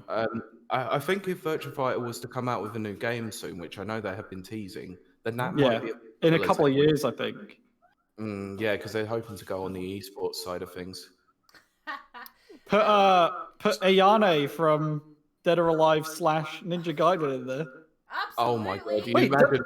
Look, Sakurai have a meltdown about that one, just saying, "Look, Smash is for good boys and girls. That's why we need to cover her up." But doesn't Nintendo have like a weird kind of partnership with Koei Tecmo as well? Because Ayane was like a weird DLC thing for like a Wii U exclusive, and it didn't make any sense. Yeah, it was a weird one. Yeah. They do have a good working relationship because of obviously Hyrule Warriors, so it could make sense. But if I had to go logical, I do think one of the champions could be included in this DLC pack. So probably Urbosa is probably my pick for that, if that's the case. No Linkle then. Linkle's fine in Hyrule Warriors. Her moveset is the best in Hyrule Warriors. It's perfect. Well, we've got. I'll take the word for that. We've got a great suggestion from chat that I can totally get behind, which is the Surgeon from Surgeon Simulator. Oh my god! Think of that moveset. Scalpels everywhere. Someone just put the comment sheep, and I don't know if they're talking about us or if they want a sheep in Smash Bros. That is probably Worms related. The super sheep. Look, I'll be honest as well. Sakurai, honestly, Phoenix Wright or Miles Edgeworth. I'd prefer Phoenix, but Miles is a good pick as well. I don't know. The judge. Yeah. Doc Virtual, do you think that Phoenix Wright's gonna make it into Smash? That has been talked about for years. That's a good possibility. He's from that. What is he? Is he that lawyer? Ace of Attorney. Yep. Yeah. He was in Ultimate Marvel vs. Capcom 3 as well. Yep. That's the key right there, being in Marvel vs. Capcom. I reckon there would be a high possibility. I mean, they just brought in Steve from the other games. So, I know, anything's possible now. Anything possible, yeah. The sky's the limit. Yeah, that's what I'd say. I think the sky was the limit when Brawl introduced Snake and Sonic, and then obviously we got Cloud in Smash for Wii U and 3DS. Piranha Plant.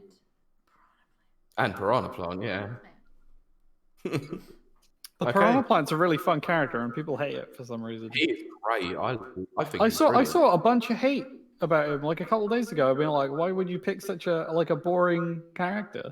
I was like, Piranha Plant's full of personality. Yeah, yeah.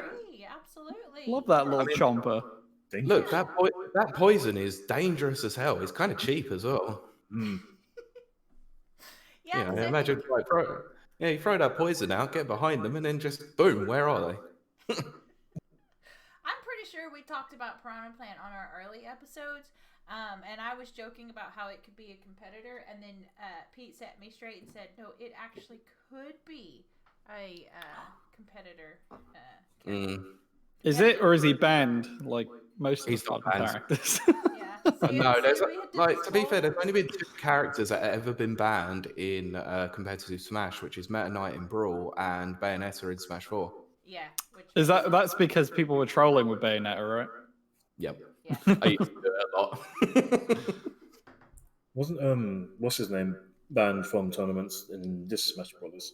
The one with all the little Hero, wasn't it? Hero got banned. They were talking about banning it for a little bit.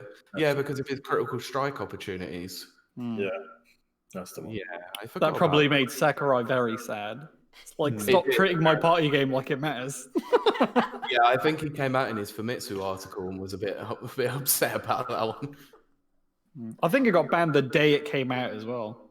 Yeah, I remember I was at Evo actually, and like I was worried that they were going to include him in that, but they came out very quickly and they said no, we're running off the old patch before Hero came out. So I was like, oh, thank God, I have got no time to train against him. Would you consider Smash Brothers a fighting game or a party game? I think it's a Ooh, mix. Question. I like that. I honestly think it's both. It's like it caters for all audiences, really. If you want to play it on like a casual level, you've got items, you've got fun stages and stupid stuff that happens. If I'm honest, but it is in depth enough that we can play it as a competitive fighting game as well. Yeah, I think if you play with items on, then it's definitely a party game, which is how I prefer to play it. I've only played it as a party game. Lewis, we've lost you. How do I fill up this thing again? There we go. All right. I think that's going to cover it for that story. So I think we're going to move on to the next one. So, Doc, we want to thank you very much for coming on and discussing Smash Brothers with us. I know you're a big fan of the game, so me and you must jump on when Steve comes out and we can test him out. Yeah, okay, that'd be great. Craft a house. Yeah, we're going to craft a house together. Diamond sword for the We need a win. live stream of that, please. Let's try. Let's do it. Yeah. So yeah, Doc, if, do you want to just disconnect from the call? Lewis is going to stick around for our next story, as is Microsoft related. Right. It is. Thanks for having me on. No worries, mate. Thanks again. Bye bye. Excellent. And 3 remain. Not for long. So where is the next? There we go. Let's add our next guest in. Calling. Oh crap! I didn't give him his warning, but there he is. Oh yeah, you should have warned him. Hey. There's Hello. Nana. Okay. So it's That's welcome, what... Nana. Yeah, I thought you were gonna be here like 30 minutes earlier. So. But he has been watching in the chat, so that's good. I'm sorry I didn't give you your pre-notice like I've done with others. It's okay. So the next story we've got is about the Xbox Series X, where a lot of the prototype models have gone out to review outlets as well as not to us. Not to any of us. No, yeah, but they've gone out to YouTubers, influencers, and as such. And the impressions have been mostly positive, especially about backwards compatibility. Which is the only thing they can talk about until next week. Yeah. Yeah, exactly. So shall we talk? We'll obviously talk about how they're handling backwards compatibility. So, Lewis, do you want to run us through what you have seen so far from the impressions? Yeah. So from what I've seen, backwards compatibility doesn't use every bit of the hardware, like the Xbox Velocity architecture for faster loading. That's not available. So faster loading is just pure SSD stuff. It also doesn't have access to the full GPU. None of that RDNA 2 stuff, because it's running in a compatibility mode, kind of when you play unsupported games on Windows 10, you got to click that thing and it'll run them as best as it can. So performance isn't perfect on 60 FPS games, but it is massively improved, and obviously dynamic resolution and stuff is going to be higher.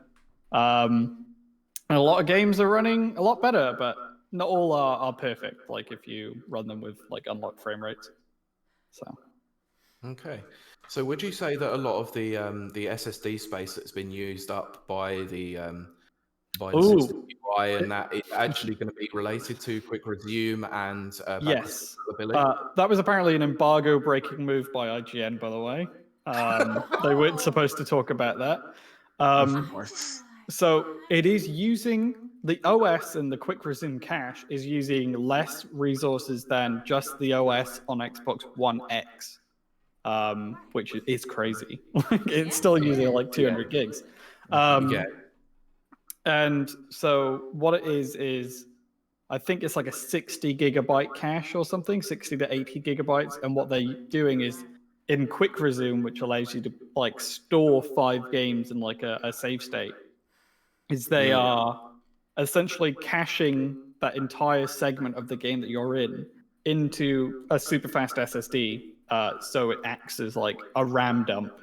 And then when you switch between each game in like a few seconds, like 3 to 5 seconds, it'll immediately put you back at the spot where you are, kind of like loading up an emulator and then clicking on your save state, which we don't do. No. No, but it is the comparison that I had heard from a lot of people, especially obviously to talk about some YouTubers like MVG and Nate the Hate. They have said the same thing, that it's essentially like save stating. Yeah. We didn't get to try it, so no, a little bit salty. Fingers crossed MS Power User will get their one soon. We're not getting an X. There's some news for you. We are getting an S for review. That Hooray. was one of my questions. So- It seems that the S's have gone out. Not a No. lot of X's have. No, they haven't just yet. Have they? No, the S's aren't out yet. I don't know when they're going out, so Right, but I mean, and I wouldn't be able to say it if I did. So, and I wouldn't question you. But I mean, but S's aren't out. X's are out.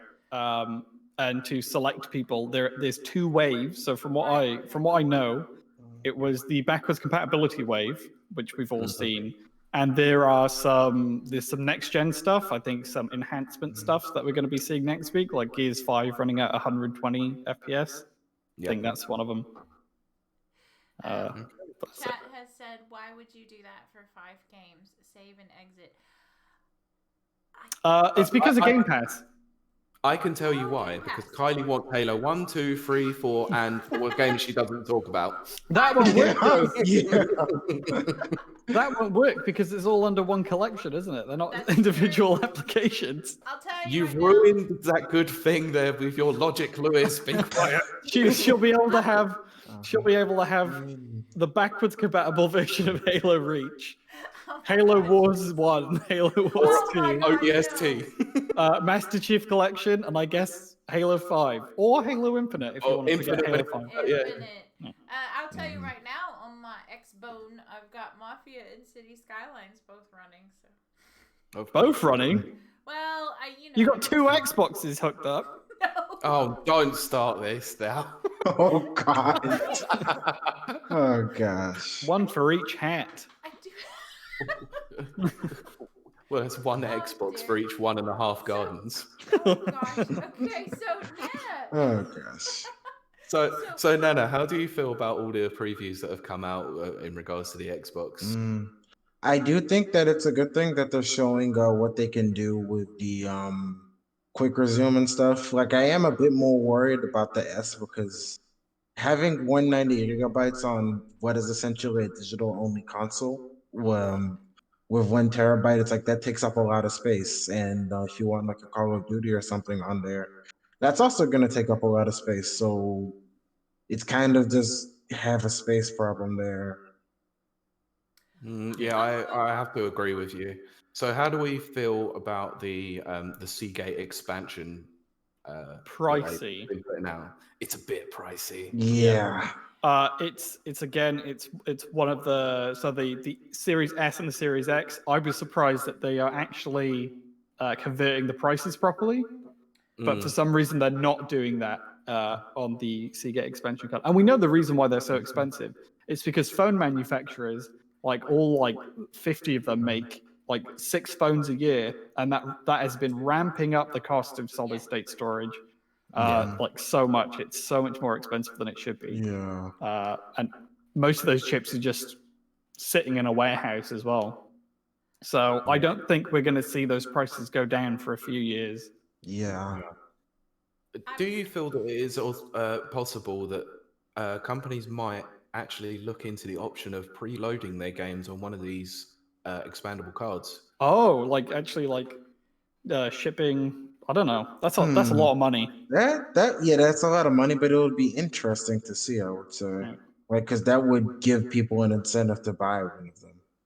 I mean, Xbox has this thing that they recently introduced on the mobile app where if you're going to buy a game physically, you can open the app and you can preload a game you haven't bought. So I guess you could preload it yourself. Yeah. I'm gonna ask a very dumb question. Yeah. Okay. That's normal. That's true. Okay, so when you're playing on Game Pass, Yeah. are you downloading the full game? Yeah. Yes. You are. Okay. Oh wow. Okay, then that does. Okay, that. Although most games on Game Pass aren't really big. No, they're not. Like I've noticed that most of the games on Game Pass are like between a couple gigabytes to like 20 gigabytes. Right. That's actually true. Yeah. But you know, Microsoft is going to have all those Bethesda games on there, like Elder Scrolls Online and stuff, and they're big games. Yeah. So. Master Chief and Lone Survivor are brothers now. Yeah, isn't Halo 5 like 100 gigabytes on its own? Oh God! You gotta install that campaign. Upsettingly, it's gotta be there. Oh dear. Okay, so I'm going to switch gears slightly on this one because we're going to talk about Gears. I was about to say Gears of War. No, we're going to actually talk about the PlayStation 5 because they've actually just come out in the last couple of days explaining their backwards compatibility. I looked at its insides, Pete. Yeah. And cut that thing up. The teardown. Yeah. Yeah, that heatsink, that's massive. Big. Big. Very big heatsink. I think the reason why they did it this time is because they don't want like the big problem with the PS4, the overheating problem. Yeah, they don't want those jet engine memes anymore. No, they do. They really don't. You could kill a man like with that just heatsink. make. Yeah, so they were like just make the heatsink very big, make the fan very big, and yes, put liquid metal in it. Why not? Who cares? Liquid metal for the win. Basically, what that is terrifying, by the way, having liquid metal in a console. Oh no. Remember when people were scared of the Xbox One X having a vapor chamber, being like, "There's water in my console." Oh yeah. But gallium is a great liquid metal. Everyone should buy some. Buy some. Yes, it's the metal that melts in your hand. I don't think that's very good for cooling, though. Not really, unfortunately. No. Yeah. So let's hope that liquid metal doesn't break, and that little seal they have doesn't break. Oh god. Yeah. I really hope not, because that's going to be a disaster if that does happen. Yeah. Yeah. Also, they showed that they do have an upgradable SSD slot, which is nice. Yes. That was actually great to see as well. Very happy about that. Oh, I still wonder how that's going to work with the like vetting SSDs, but I don't know if you can like. Well, they said they're going to have a recommended list. They've started releasing the recommended list now. But can you put one that isn't recommended in there? Like I've got an SSD right here. Would I be able to just slot that in and it would work? I don't know, to be honest. Yeah, I'm unsure on that part.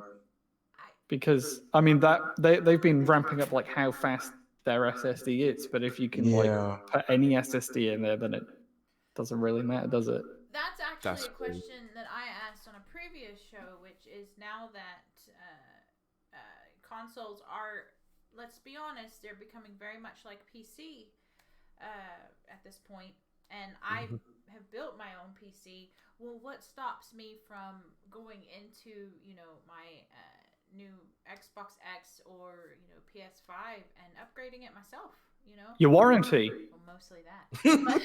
But, I mean, yeah. Detailed that warranty sticker you got to peel off. Yeah, but I mean, it was a very good looking warranty sticker. I can't wait to peel it off in like a couple of years when I get one.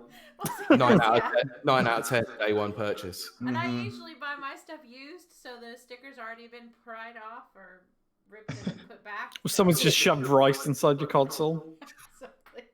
I found cat hair in some that I've bought before. Oh my god. Yeah, it's not fun. Not fun. I bought a PlayStation 2 pre-owned once, and I had to like fix my disc tray, and I realized that the problem with the disc tray was that whoever had opened it last had put the little cap in it upside down, so it could no longer read discs. Oh my god. Oh guys. Yeah, my PS4 that I bought, it's a PS4 Pro, and it wouldn't read discs. And then come to find out, you can take the bottom off, completely off, and then clean it. And it had something in it, I can't remember, probably cat hair again, and some kind of lint and like cigarette crap. So once I did that, it was fine. But it was just like, oh my gosh. But Is Have that you why seen you have you seen the chat? No. Someone water cooling their PS4? Oh, yeah, exactly. Where did they detail that? I didn't see that. In the chat, right at the bottom. Water cooling a PS4? You'd have to. I will ask chat. If you water cool it, does it make it sound less like an airplane taking off? It wouldn't have a fan, so Exactly. That's What they should do is they should get the PS5, just lay it like lengthways with that stand, you know, as is, because you've got to unscrew that stand, and then put two PS4s on the side of it. It really will look like a plane. people are saying that stand isn't like a big problem. I saw that people were saying that it actually is more quiet compared to the PS4. I've seen people saying that the stand isn't like a big problem. Like, oh, you can just like unscrew it and then, you know, it's not that much hassle. But I'm like, but why should I need to? Like, I mean, it's better than Xbox. You can't unscrew the stand. Well, but it's small. Xbox doesn't really have a stand, right? It's just like a little ring at the bottom. Yeah. But I don't know why they made a screw when they have a clip for horizontal. That's what I couldn't just make a clip for both. I've seen that going around on Twitter. The same thing what you said. It's like, what's the problem with having to unscrew a stand? Well, the PS2, you could just turn it on its side anyway. Exactly. And the PS logo, like, it was fine. You didn't need a stand, only if you wanted to buy one. Well, yes. And can you imagine like how many people like not people who watch like teardowns on the internet are just gonna be like, how the fuck do I get this plastic piece of shit off the bottom of my console? I imagine some people are gonna try and rip it off. Yeah. That probably will happen. Yeah. That will be me, like, clearly. Hulk smash. But did y'all see the green light isn't for nothing? Yep, there you go. Shout out the chat. But I did see that the PS5 now has a hole in it that you can vacuum out. Yeah, it's got a little dust filter because of the way that the fan works. Yes. But also the stand. There's a part of the stand that you keep in the back of the PlayStation when you have it horizontal. Yes. Yeah, you could keep one of the screws in there, can't you? And you twist. No. I think that thing is in the screw hole where you put the screw, and then you put that little like black circle in the PlayStation. Yeah. It's really weird. That is strange. It's like it's an over-engineered thing. Or like, what do we do with this? Make a circle. If I had to say, I love PlayStation, but I don't hide that I am, an Xbox girl. But I do love PlayStation, and I just, why is it so big? It's really big. Massive. Yeah, it is huge. It is huge. Have they basically what Lewis has said? Like, have they overthought it? They've done a base Xbox One, although not to the extent where they made a bad console, I'm imagining. But like the base Xbox One was so big because they were like, the Xbox 360 overheat all the time. We need to give half of this console one big fan. And they did. And that it seems to be what they've done this time, although it's a lot nicer to look at than a base Xbox One. Yeah. They've definitely gone with more design over style this time. Yeah. What do you? Okay. So do you think that the design is intentional or is it practical? I think it's both. It's what they came up with. Yeah. Yeah, but it's like, I think the big thing is like it looks better than the Xbox to me, because it's like the Xbox, you can lay it on its side, but with the stand it just looks weird. It looks super ugly on its side. Yeah. It does look strange. But I think the PS5 looks really ugly when it's standing up. I think it looks amazing horizontally. I'm a bit more of a fan with it horizontal, actually. Oh yeah, also they have removable plates now. I've seen a lot of people like that's gonna become like a big market thing for people to make custom plates. Yeah, which will be pretty nice. That is yeah, a I lot like of- the What do you idea of want that. to do, Anna? There's a lot of Yeah. space on that on the Mhm. PS5 that could be decorated, for lack of a better Mm-hmm. term. Customized. Yeah. That's a better word. Yeah. Customized. I'm gonna put a big old sticker of Master Chief's ass on mine. What? And Doom Guy's face the other side. No, Doom Guy's face is gonna be tattooed on the ass. Oh, God. Okay. Yeah. I think that's going to cover this story. So thanks, guys, for joining us for that Bye. relevant No discussion. problem. No. Apparently, I'm on Make- later for the Q&A, so you can look Oh, forward to Yeah, that. you can come and join us back later for the Q&A. Oh, Bye, yeah. guys. All right. Thank you. Bye-bye. Thanks again. Bye. Right, so before we go into our next news story where we'll get 2 more people on, we've got a couple of competitions actually for this one. Yes. So the first one actually is for a £50 insert coin voucher. They've been very, very kind to provide us with that. So thank you very much. So for this one, and both of the competitions that we're doing are going to close on the 31st of October, so Halloween, spooky times. Yes. So for the insert coins one, we want pictures to the Rapid Reviews Radio Twitter or by email at podcast@rapidreviewsuk.com. Yes. Send us your pictures of your favorite gaming merch. Yes. Absolutely. That's what we want to So- see. Your favorite piece of okay. merch that you own that is gaming related. Yeah, it can be one of the amiibos, a t-shirt, like a nice collector's edition. Doesn't matter exactly what it is. We just want to see some cool merch. I was gonna say fanny pack, then I remember you guys call them bum bags. So Because neither names are good, are they? no, fanny has a different meaning over here in the UK than it does back home in the US. That was enlightening.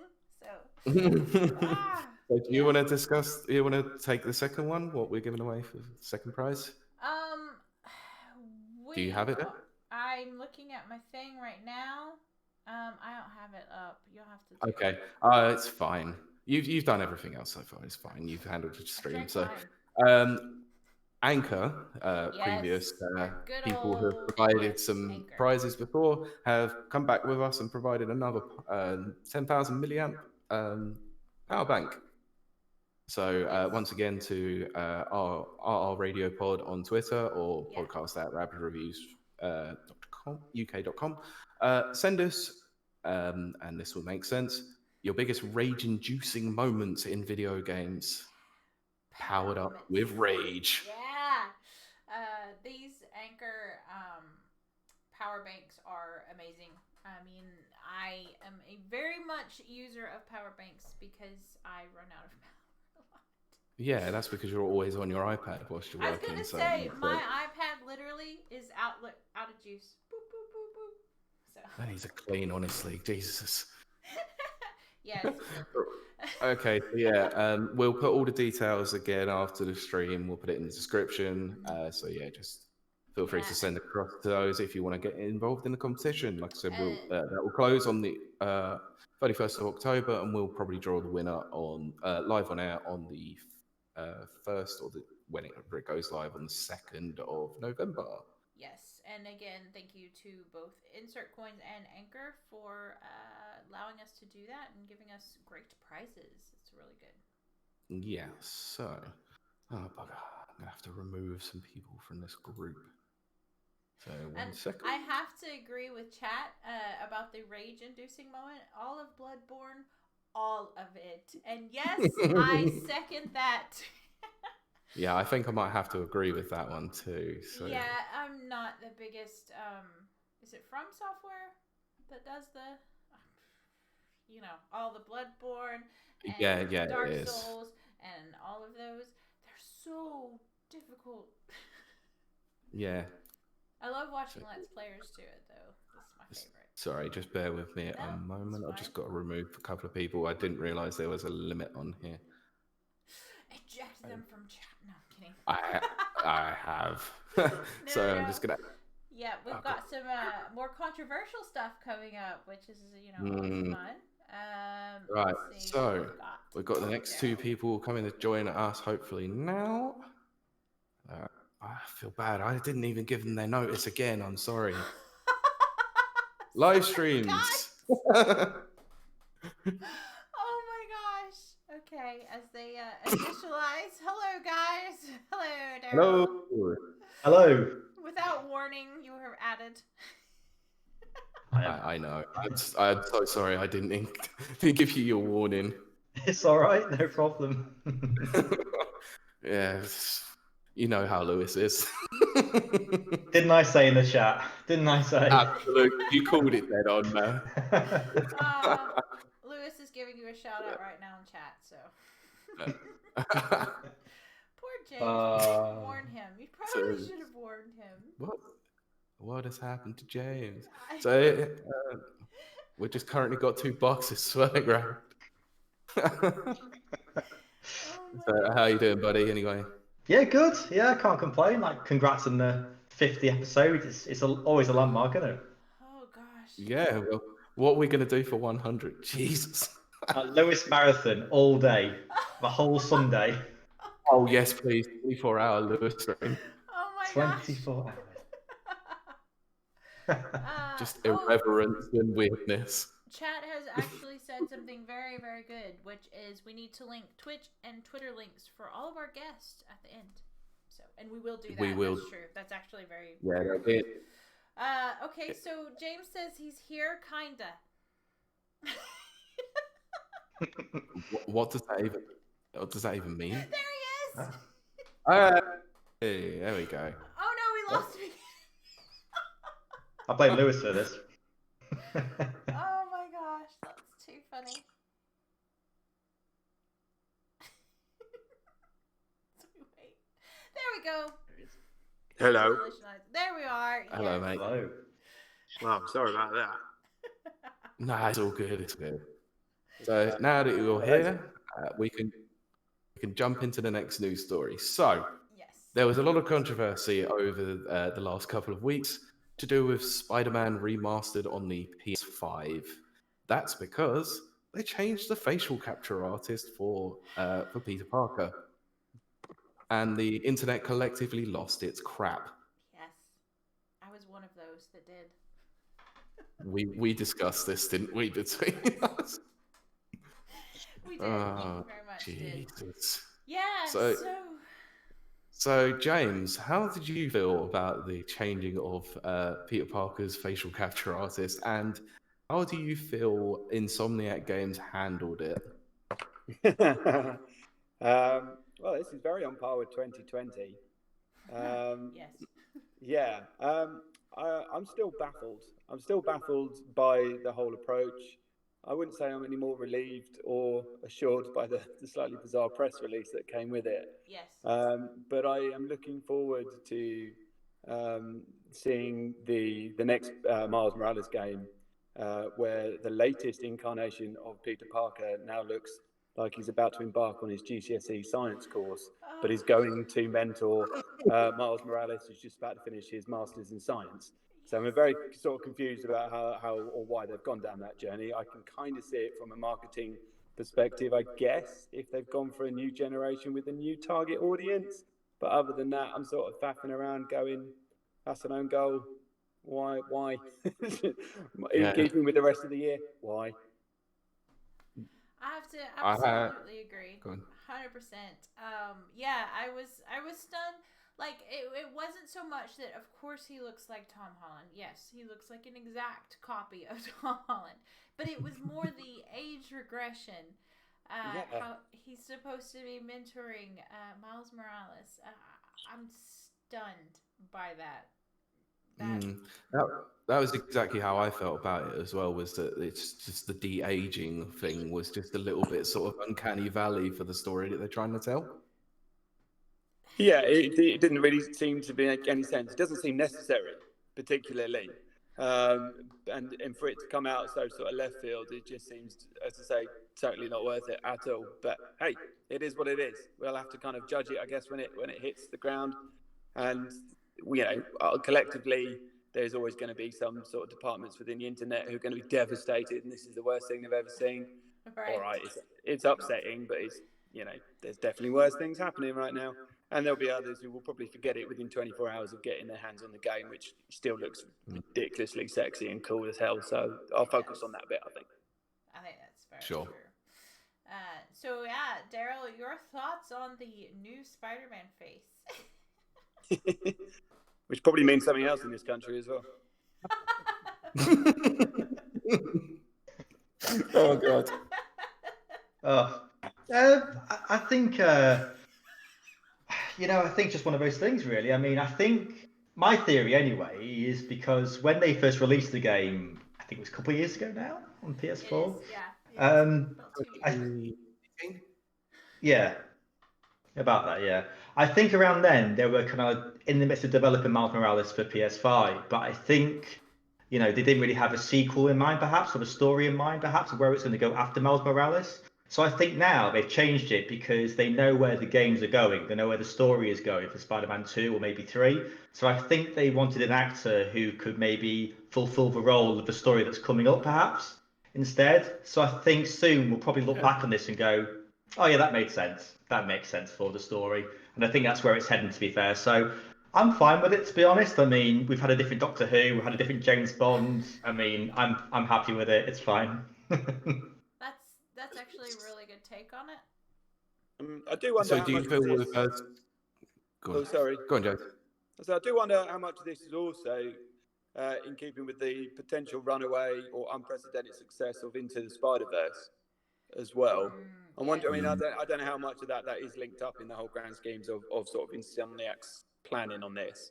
But maybe when they saw that and in terms of where they want to take Marvel now, maybe that's kind of what's given us that avenue as well, and they've just probably dropped the ball with 8-year-old Peter Parker these days. Right.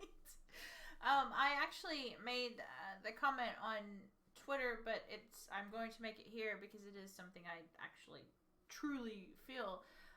But you do kind of see this a lot with Marvel properties specifically. Probably happens with DC. I just never noticed. But once the X-Men movies became pretty popular in the early 2000s, Wolverine went from being 5'2", a sawed-off little punk, as he was referred to Hugh Jackman. And then, of course, the games reflected that as well. Wolverine for Xbox 360, I believe, and then PlayStation 3 reflected the Hugh Jackman character more. And then, of course, their outfits became the black leather outfits and stuff like that. And I can't help but wonder, is this kind of the same thing where they've taken, Spider-Man's popular now, he's in the movies, let's make him look like Tom Holland, Well, Wolverine in black leather with ray tracing, yes, I'm out. We know your kick now. I'm definitely not going to say that I don't love Hugh Jackman. I do. But it is weird to go from being like a diehard X-Men fan and Wolverine's this tiny little thick punk, and then he's Hugh Jackman. So it's strange, but I do wonder. I think I see that a lot in Marvel, kind of in their things, and I do wonder if that's kind of what they're doing. But it's just a very strange turn. But the most interesting thing is Insomniac's response to the said controversy. I think that was what was making everyone a little bit miffed about this whole situation. Yeah, so Daryl, your take on that. Did you see a lot of Insomniac's response? And of course their official response as well. But I think at the start there was no response. It was just it's okay. But yeah, I mean, eventually they kind of replied and it was fine. But I mean, honestly, with 2020, weeks feel like months now. So I think this was announced 2 weeks ago now, and it feels like 3 months. Yeah. So I think this is around the same time they showed the 4K footage, didn't they, of Remastered? Yes. Yeah. Same thing, yeah. Yeah. So I mean, it was almost like cushioning the blow, almost, for some people who had the game before. But they could have done really with explaining it even more, or even perhaps at the PlayStation event when they first showed the gameplay of Miles Morales. That would have been nice to kind of intro the the new actor perhaps. But yeah, I think they've kind of recovered from the communication stuff, but it could have been done better, obviously. But you know, we're only, I think, 5 weeks away now from the launch, so you know, I think we're going to be probably thinking back on this and thinking it was just like a small blip, really, because we're going to be playing. Well, whoever's got a PS5, we're going to be playing Spider-Man in 4K and just enjoying it. Oh, yeah, that's true. Yeah, James, are you going to be getting the new 4K edition of Spider-Man? I am. I'm really looking forward to it. I mean, controversies aside, and this isn't a controversy. It really isn't. It's just, no, you know, not really. You know, it's not really.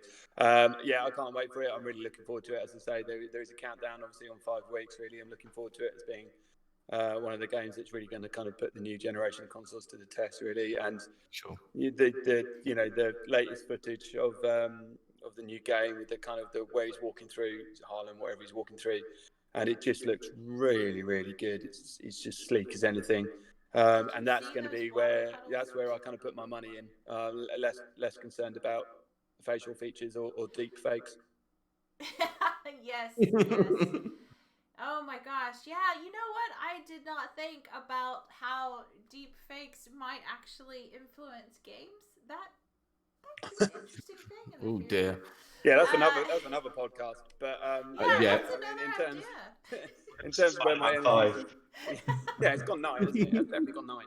But yeah, no, I'm really looking forward to it. I can't wait because it just looks amazing, and I really enjoyed the first one. In fact, we kind of started playing that again here in the household with my son, and you forget how just sort of free and sort of loose it is, just kind of flinging yourself around. It's just beautiful, and that now with obviously the PS5, it's going to be a very good game, and let's hope everyone's put their sort of focus energies into that. Well, I'm glad that you've mentioned that we're all going back and playing Spider-Man PS4, because actually the way that Sony have detailed their backwards compatibility, do you think that it's going to affect the sales of the Spider-Man remastered as a result of this? I mean, I don't know. I think whichever bracket you fall in, whether you do or don't purchase it, you're still within the overall bracket of a fan. So I don't, obviously they'll like people to do it, but I don't think it's going to affect them particularly in the overall, in the big scheme of things, to be honest with you. It's because we got this backwards compatibility through a support page, and we've had so much fuss about how an upgrade program works with PS4 and PS5, and now a support page comes out and go, oh no, it's all right, 99% works fine. You can just slot it in and it works. And you just think, why has it been so hard to try and explain an upgrade program? Because if that's the case, then surely there should surely be an easier way to just put a PS4 disc in and then pay an extra fee for the upgraded version, have it on your hard drive, and enjoy. But it's this really weird, convoluted thing that's playing about, and it's Sony PR just making a confused mess, unfortunately. But yeah, it's a good point, really, about the PS4 games. Yeah, I think the messaging has been very mixed from Sony in general about a lot of the stuff with the PS5, including the backwards compatibility. If they wanted to obviously compete with Microsoft on that function, because Microsoft have obviously been beating that drum massively, they should have detailed that very early. But obviously Mark Cerny, in his GDC talk that he did earlier on in the year, they said that they wanted to get most PS4 games running, but they only mentioned about the top 100 at that time, and to expect more information. It's like, and now we're getting it via a press release. It just seems a bit unusual. I mean, I've watched the Digital Foundry video of the backwards compatibility. I'll say that again. Backwards compatibility of Xbox, and it was amazing. Like just watching like Shadow of the Tomb Raider and Hitman, like just in full frames, and it makes me curious as to how that would work in boost mode, I think it's called, with certain games on PS5. So I'm looking forward to kind of seeing how that works with Digital Foundry. Yeah, I'm really interested to see how they do everything once the units have started going out for the wider press, rather than these targeted people that are obviously like very strictly monitored by Sony. Yeah, Japanese YouTubers just playing one game and that's it. It's like, can we have some more, please? Yeah, I have to agree. Exactly. So, who do you think is going to be one of the first outlets that actually gets it that's outside of the typical Japanese publication like Nikkei and places like that? I mean, I'm hoping stealth optional myself, but but apart from the people that I work for, it's probably going to be like IGN or Jeff Keighley's going to be writing about it somewhere. You can just see it. But my guess is either going to be GameSpot or IGN. Yeah, I wouldn't be surprised if they're more Digital Foundry are like the first lot who get it. Yeah. Chat seems to agree with the IGN belief. And IGN, I reckon. Yeah. And they'll leak all the specs of it, of course. Oh, yes. Yeah. They'll leak it, then potentially retract it, but by then it doesn't matter. Yeah. Yeah, it's the internet. We don't forget. Exactly. Yeah, the internet doesn't forget. Of course, Lewis says, MS power user, please. I just can't see that happening. They still need to change the name of the outlet. That would be a power move, though. Send your PS5 to a Microsoft publication? Oh, that would be a power move. I know they're multi-plat now, but still. Yeah. Oh, goodness. So, how do you feel that Spider-Man, Miles Morales, and Remastered themselves are gonna do on day one, or do you think that a lot of the momentum's going to pick up next year when it's a lot more widespread with the consoles being more widely available? I think Miles Morales is going to do really well, to be honest. I think everyone's on the crest of a wave of all things Marvel. You've got the crest of a wave of a brand new generation, and this game is kind of telling everyone that it can do everything it says it can do. Everyone needs a personal uplift and a boost in the gaming community, because of the year we've had. Plus, we're approaching Christmas, all of those things, the target prices and the points and whatever I think it's going to do extremely well, to be honest. And as I say, I will be one of those people, hopefully, with a copy, so I can come back and tell you. Awesome. I'll do it, but I'll be wearing a black armband for the original Spider-Man face. But I'll sort of do it. I won't enjoy it, but I'll do it. But no, I think it's going to do really well, to be honest. And it's one of the standout games in that somewhat bizarre Sony launch, which again now seems like about 30 years ago. But it was certainly one of the standouts, and the footage, as I say, that's followed it a couple of weeks after that just looks better and better. It looks truly beautiful, and good to see what the ray tracing is really being put to, really. So I'm looking forward to it, and I think it'll do fun. Yep, absolutely. Daryl?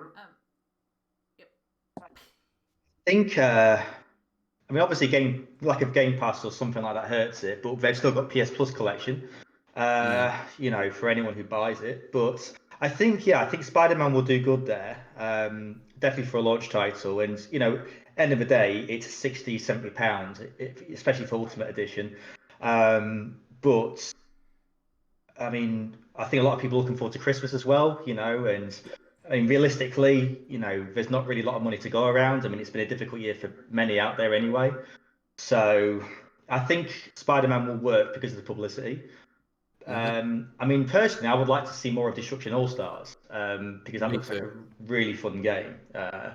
So I'd be curious to see how that works. I think that depends on the publicity and the reviews on that game. But I think Spider-Man's going to do so well. And I think we're going to see a lot of pieces about the games from the PS Plus collection as well. Seeing how that runs on PS5 and how it reflects in this day and age, I think, as well. Okay. One final question on this one, and this is more of a jokey question. Do you think the Bug Snacks is going to outsell Spider-Man Remastered? I knew he was going to ask that. I knew it. All right. I'm going to say this, and then we'll wrap up because we are going over time. But I actually think Bug Snacks might have a darker side story that might interest me. I saw that latest trailer, so. Yeah, I think it's got some dark elements to it. Yeah, it might not just be a candy bug game. Sleeper hit game of the decade. Heard it here first. Exclusive. Oh, You're welcome. It's You're welcome, documented friends. forever. Don't you worry. You can put that to the bank. I'm holding you to that. As soon as those sales figures are out, I'm bringing you on, and I'm going to hold you to that. It's fine. It's fine. I'm confident. Bring it. It's gone gold. They're printing it. They are printing it. So that's good. But we Yeah, should it's gone probably gold wrap now. this- Oh, yeah. Okay, yeah. excellent. So thank you, James. Thank you, Daryl, for joining us for that Sure. one. I know you've got to run off after this, so unfortunately you won't join us for the Q&A, but thank you again for joining us on this amazing episode. Yeah, thanks Oh, for it's having good me to on. see you all. Always a pleasure, and happy birthday. Thank you. Hey. Congrats, and good luck for Lewis later as well. Thank you all. Thanks, Daryl. Awesome. All right, cheers. Take care. Bye. Bye. I'm still waving. Hey. So, right, we've got one more story to cover, so let me bring in our guest on this Yes, one. we're going to get a bit controversial now. My favorite. What's that, sorry? We're going to get a bit controversial. Yes, we are, and we are going to bring on the queen of controversy herself. I think it's only fitting enough, isn't it? Did you warn her, or did you just bring her in? I did warn her actually Oh, this good. time. Hey, Sophie. Hey, Sophia, sorry. Yay! Yeah, we're good. How you doing? Surviving. Yeah, is that all the stuff that's going on over in America?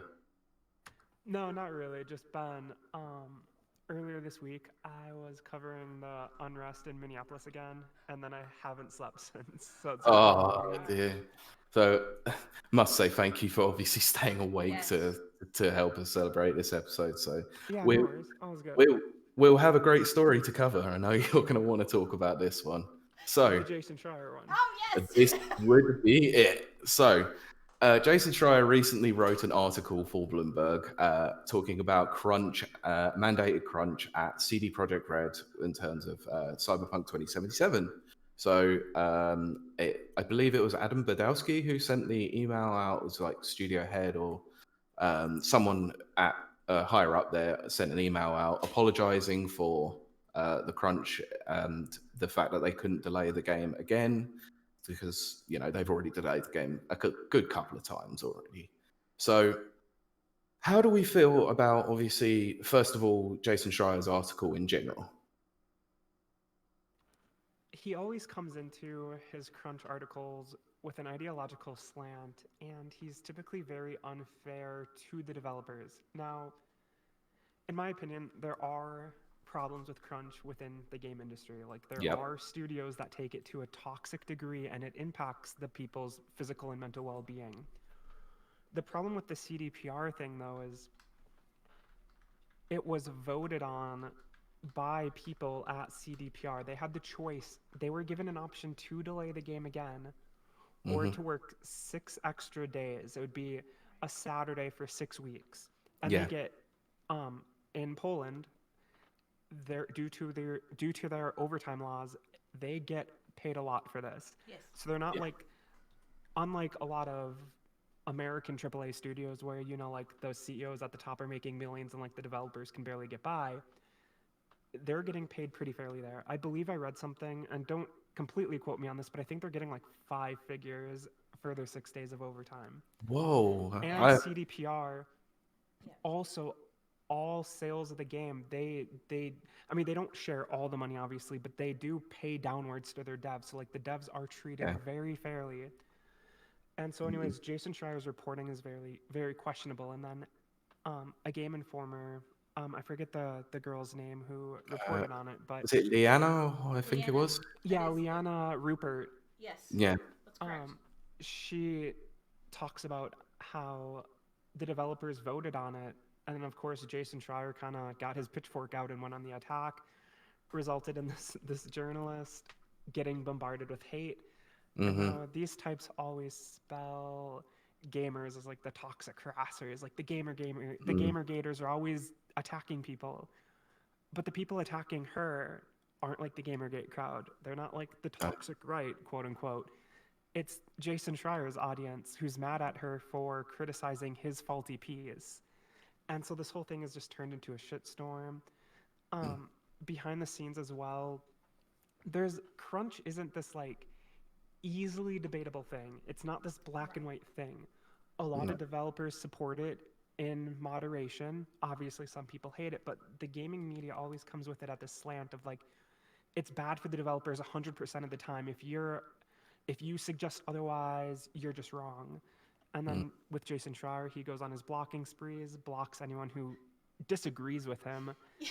And Yes. and it's funny because he was on Reset Era yesterday saying that he doesn't do that, that he only blocks the gamergaters and the toxic people. Oh, no. But if you actually follow threads from game journalists that are very much ideologically aligned with Schreier, they're always talking about how he blocks everyone, including them. If you disagree with him, he will go on the attack. And it's just a messy situation. CDPR in general has been, I mean, I'm not going to say like the studio is perfect. Like there's definitely errors there. There is in game development. Yeah. But CDPR has been so unfairly attacked over the last few years, like even getting called transphobic for a drawing in the game, which was made to show like, hey, in the cyberpunk future, people don't care if someone is trans, but the media it was a in-game advertisement of like a woman selling a soda, and you can see she has like a big throbbing, you know what?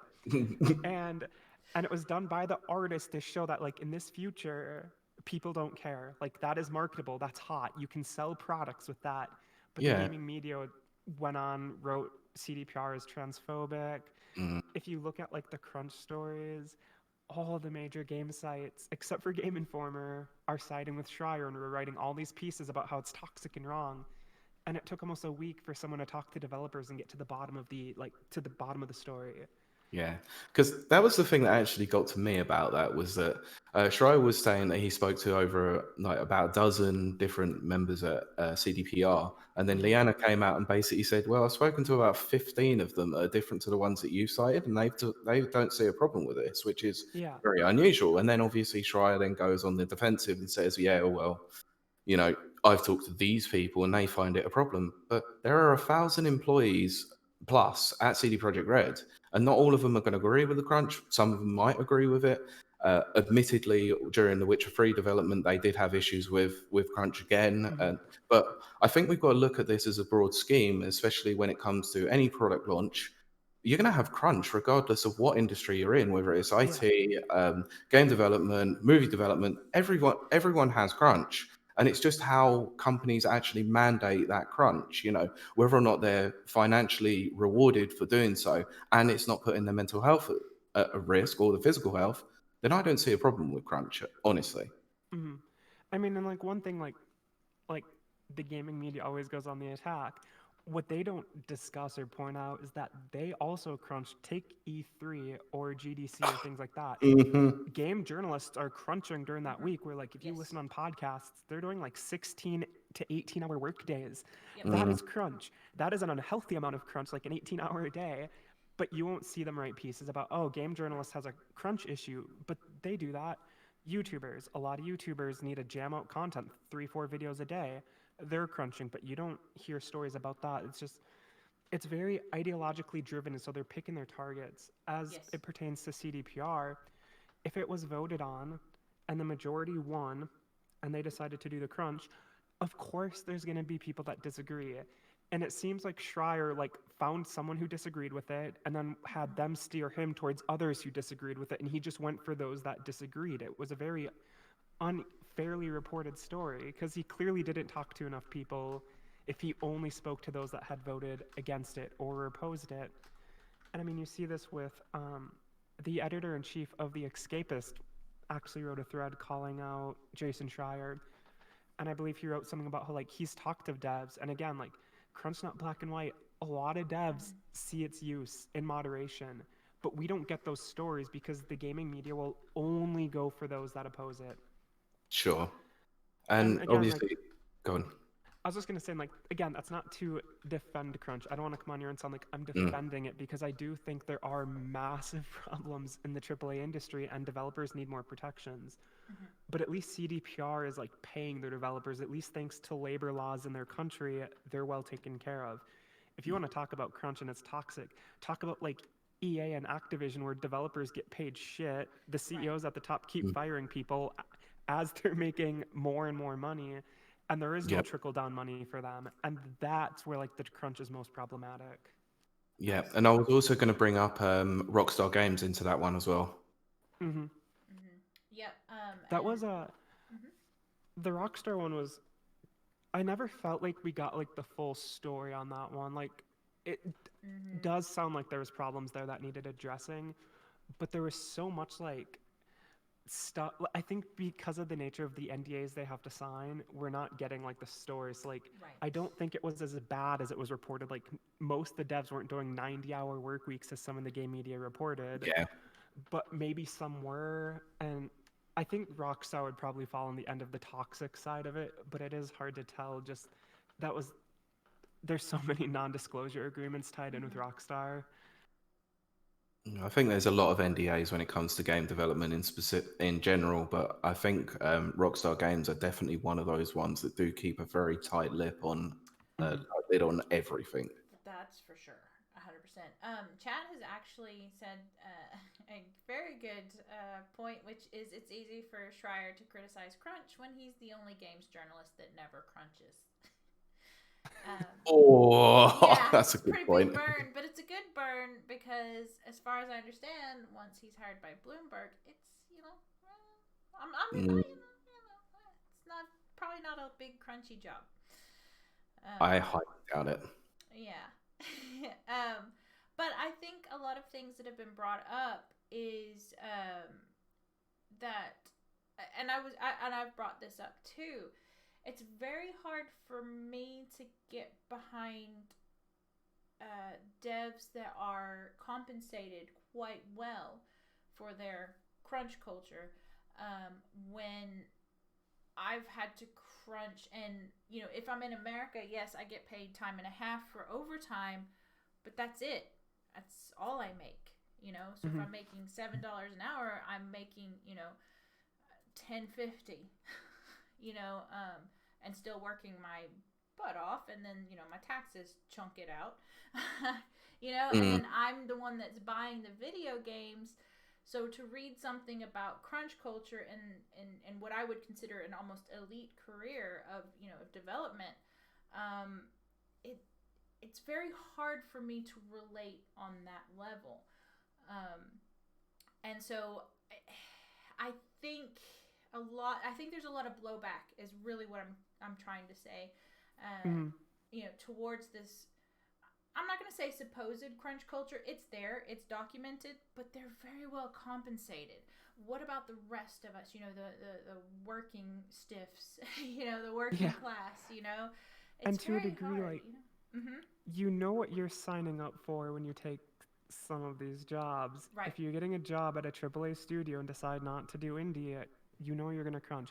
It's the same way like lawyers crunch, public defenders crunch, prosecutors crunch, some police crunch. I mean, take the uprising in the U.S. Cops are having to work crazy overtime. Yes. That's crunch.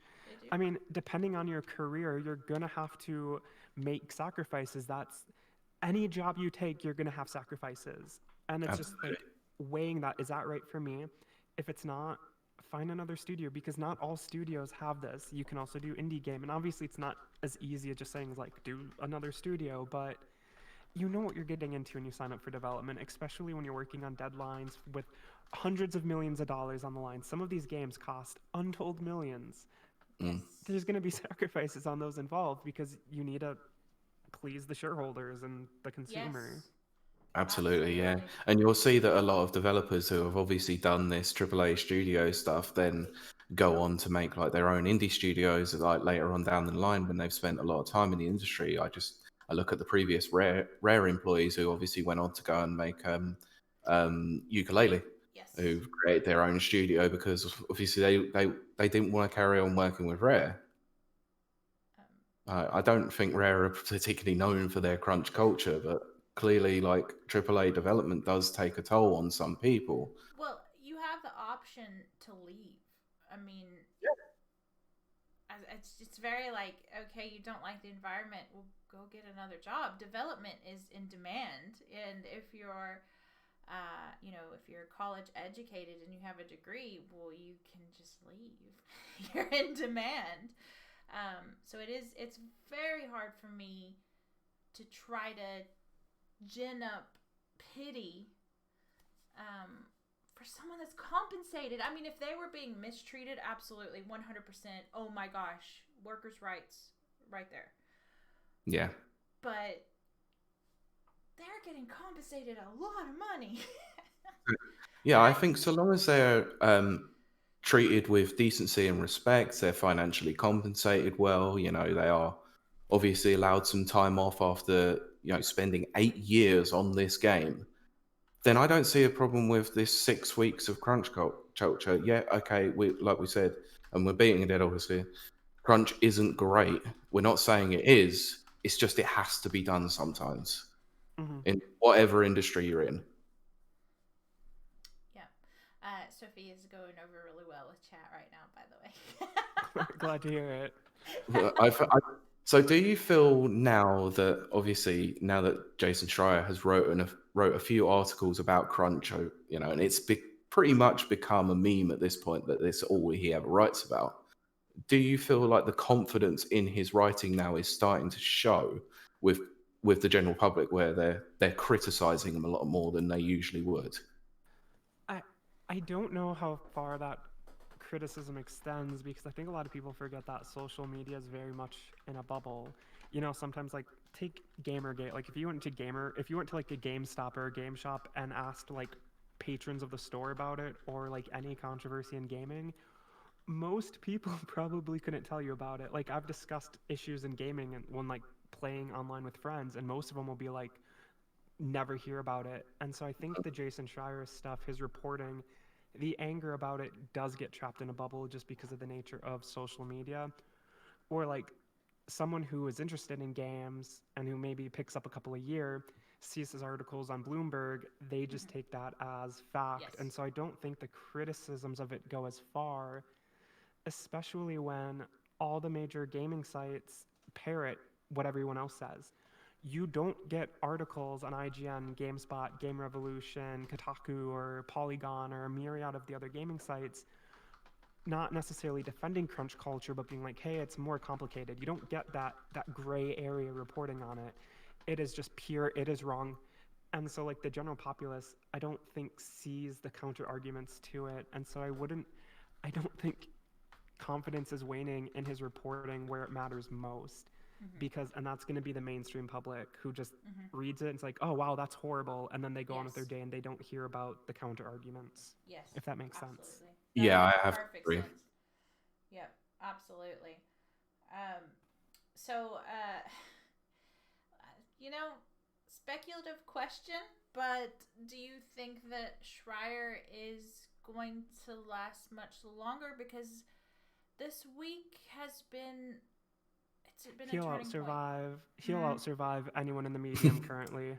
He'll be in the game industry until he retires. Right. As much as that sucks. I mean, he's got another book coming out soon. He's got a fancy job at Bloomberg. I mean, Kotaku employees, some of them are making upwards of $100K a year.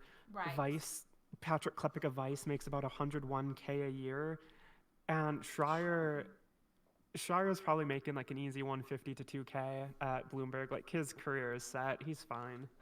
Yeah. Sadly, I would love to see his career crash and burn, but he pulls numbers because, again, a lot of the outrage does get trapped in a bubble, and so where it matters most. And I think, obviously, with a lot of places like Kotaku and Polygon all pretty much mirroring his articles, there's no way that he's sort of going to leave the collective hive mind in that respect, is he? No. I mean, he's far into the hive mind. I mean, you can't. It's become a meme about being blocked by Jason Schreier. You can't disagree with him. You can't raise a question without being banned. If you so much as go against his reporting, even in like the most like respectful way, even if you respectfully disagree or respectfully ask a question, he'll nuke you, which is causing anger in his own circles because a lot of people in the woke game media are now kind of trash talking him behind his back. Exactly. But he is that kind of like upper echelon of game journalism, which sucks, but he is, and so he's gonna survive whatever. he would have to fail some stories in spectacular fashion for his Yeah. career to tank. Yeah, I brought it up earlier on the week on Twitter that basically being blocked by Schreier is much like being blocked by Kamiya. It's true, and Pete's been blocked by both, so. Badge of honor. That's very true. So do you think we will start to see more counter arguments to his kind of stories, kind of like what Leanna, am I saying that right? It's Leanna, right? Yeah, I believe so. has done, which is she's countered him with facts, with quote receipts, as they say. You know, Yeah, with proper investigative journalism. I think in most of his stories we won't have incidences like this because I think he knows how to get sources that other people won't have at studios, other people won't have access. So like this is one. I mean, he has a lot of fuck ups when you break it down. Excuse me, I don't know if I can swear on here. No, you can go ahead. Yeah, it's fine. But because of how ideologically driven gaming media is, most of the time they'll align with his stories.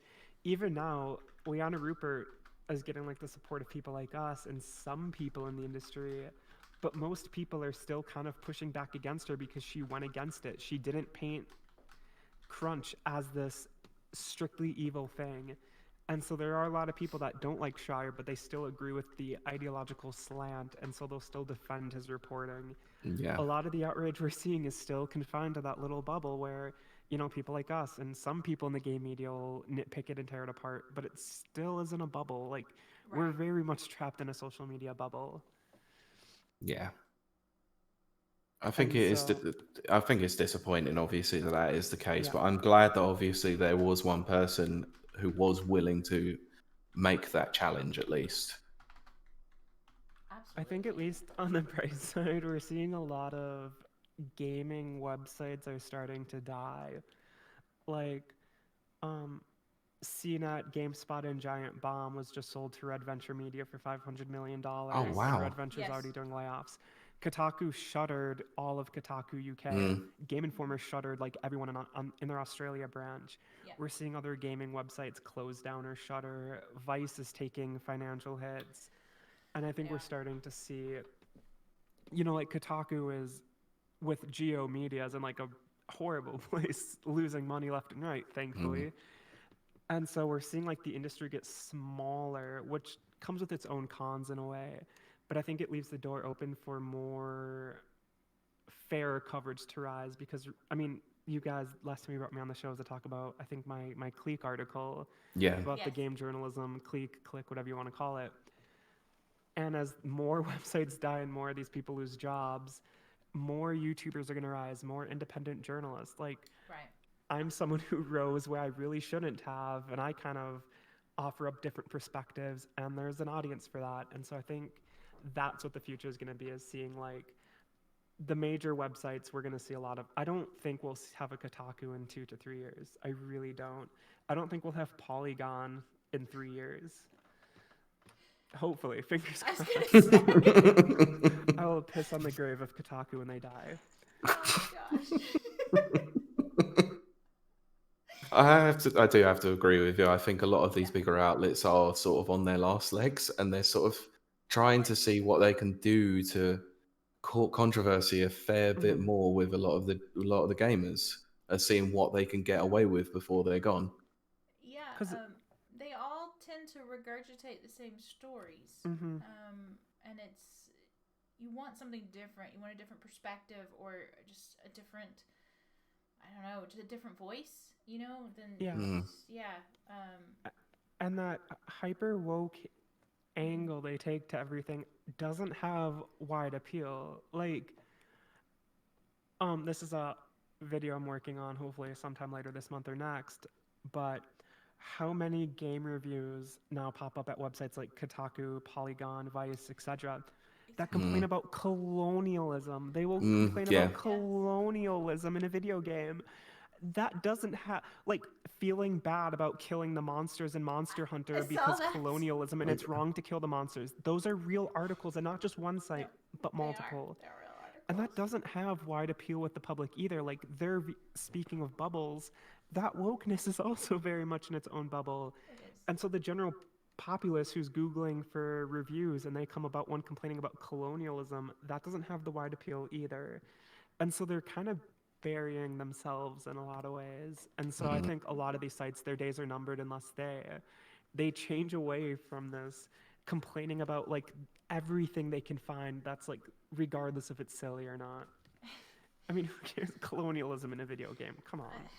There has been some very just kind of outlandish things that I don't think the devs even remotely thought would ever come up in a quote unquote review.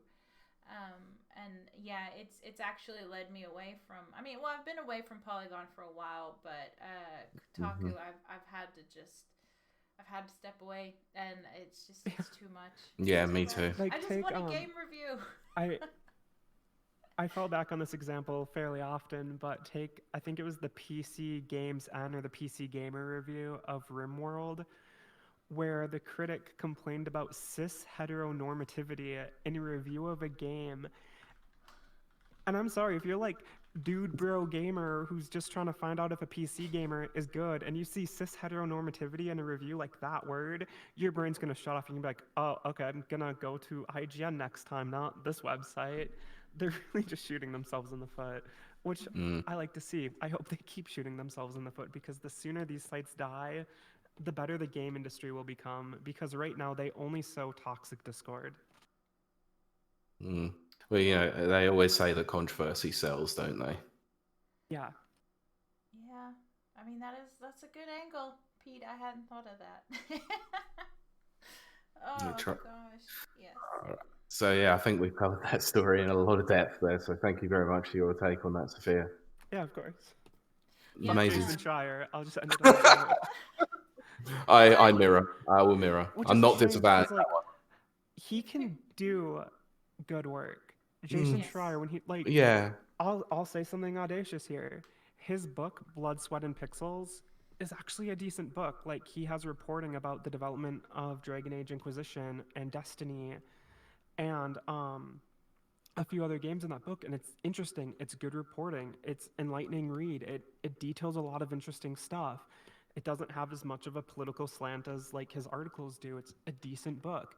He can do good reporting, but then most of the time he doesn't, though. And it's just, he has the potential, clearly. He has the sources. But I mean, his big shtick now is ideologically driven reports on Crunch or leaking stuff. And I, for one, hate reporting that's leaks stuff. I think that's just dirty to devs, but that's its own thing. Yeah, we could go into a whole big story on that one as well, couldn't we? That could take another 15 hours at least. Yeah. Well, oh, right. Okay. All right. Lewis has a good point. He says, I don't want I don't want any of these sites to close, and he's right. They shouldn't close. We do need alternative points of view. All right. Yes, you're right. I agree. And I've actually tweeted about this before and written about it. Like, I don't want all the sites to close. Right. I want a medium where you, as I've said before, and this got me some slack, but I said Vice's opinions, they have a right to exist. Right. The problem is, and why I root for a lot of the sites closing, is that it's so one-sided. It's not that like Vice is an outliers talking about colonialism. Right. It's a thing. Yeah. It's spread to most websites. I mean, if you ever look up, Amazon published a game, an MMO, not Crucible, but another one that like The Old World or something. I can't remember what it's called. Okay. But if you Google about it and look up stories of all the sites, everything from The Gamer, Polygon, GameSpot, all the major websites complain about the colonialism present in the Amazon MMO. And that is so one-sided. And so they're not outliers. And so in that sense, I want a lot of the sites to crumble, because in it can rise new points of view, because right now it is so painfully one-sided. And as I reported on in the Clique piece, they don't let people into the medium at the major sites if they go against their views. I personally, and this is strictly as a reader, not as an actual game reviewer and being in journalism and stuff. As a reader, I love reading different points of view. I think there should be varied points of view. It's difficult to find. It does kind of almost feel like an echo chamber. So yes, I want them to exist, but I also want other points of view to exist. I'm with you on that one. Yeah, let And me see a full picture. Those points of view also have to exist within, like, there has to be consistency and fairness. And one thing we're seeing is, like, they're so driven by their views that they're not fair. I always fall back on when it was Waypoint, which is now Vice Games. They reviewed a game called the Red Strings Club, and they called it transphobic. And the game was made by, like, I think it was like a very small team, like less than 10 people. And they called it transphobic because an abusive boyfriend in the game dead names its trans character in a password on, like, a puzzle you solve. The problem is it's like this big narrative moment because, like, the boyfriend is a disrespectful, abusive asshole, so of course he would rely on that old name. And the game was written by a trans person who was trying to, like, so the person reviewing it for Vice, who called it transphobic, isn't trans. The person who wrote that scene in the game is, and so the developer starts getting dogpiled online. And so they come out, hey, I'm trans, I wrote it, this is why we did it. The Vice journalist then doubled down on saying, hey, I read her reviews, but I still think it's transphobic. And so even when presented with, like, something that questions their view, they'll just double down regardless. Like, I'm sorry, it's not transphobic if it's written by a trans person who's trying to express. And again, this happened with the RimWorld example I used, where it was called cis heteronormative. And it was because of how it presented some trans stuff in the game. But the trans stuff in that game was written by trans Kickstarters of the game. It was written by actual trans people, but they doubled down on calling it transphobic. And so, like, these point of views aren't coming in with fairness or respect. It's, no, I think this, it's this. It doesn't matter what anyone says. It doesn't matter what I'm confronted with. It doesn't matter the facts. It doesn't matter if a trans person wrote it. Me, as a cis person, I say it's transphobic, it's transphobic. And it's that toxic mindset. And then they use their social media platforms to get people dogpiled, to get them abused. And we see that time and time again. But then they'll be like, oh, we're not abusing them. It's the Gamergaters that are the toxic ones. And it's just, it's a mess. And that's why I take so much frustration with them, is because it's just it's not fair. Yeah, and we had this in a recent case, actually, with Deadly Premonition 2, didn't we? Yeah, that did come up. I have a video on my channel for your audience about Laura K. Dale, who wrote the Deadly Premonition controversy. I recommend that, just to shameless self-promotion. Yeah, it was a good video. I did really appreciate watching that video. Absolutely. All right. Awesome. Yep, you've definitely got some new followers, it appears. So sorry for all my random tangents and No, it's absolutely fine. We always love it when you come on, because it gives us a fresh, sort of different take on how the video game industry, like, and specifically journalists, are looking at things. And hey, my mic is working today. I was so embarrassed last time I was on your podcast and my mic just, like, picked up nothing. You're fine. It was a great episode, and I'm glad that we've got you now with perfect sound quality. Yes, they're demanding links, so I guess go ahead and give us a quick link of all your things, but we are going to post it in chat as well. So YouTube is Sophia Narwitz. I don't know the YouTube link. Just look up Sophia Narwitz. It'll bring you right to my channel. Twitter, where I'm mostly like a shit poster. You're either gonna love or hate me on Twitter, but it's SophNar0747, and yeah.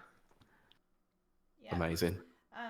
We enjoy having so many different points of view on our show, and we've always liked that, and having you as a guest. So we do appreciate you coming back. So. Discourse is important. We love to have all different angles, because we may not look at something in a certain way, being how we are. Right. I'm a what you call cis white male, straight white male. I might not think of something as being transphobic or something like that. Whereas other people might interpret it to be that way. But I think, like you said, a lot of the journalists are sort of definitely rage baiting more so than anything. And we see that far too much. And I'm a white woman who drinks wine and is over the age of 30, so I think I know everything, apparently. That's the new controversy on Twitter. So. And I'm just Brilliant. a 31-year-old belligerent asshole. There you go. I love having my point of view challenged. That actually goes out to all the listeners as well. I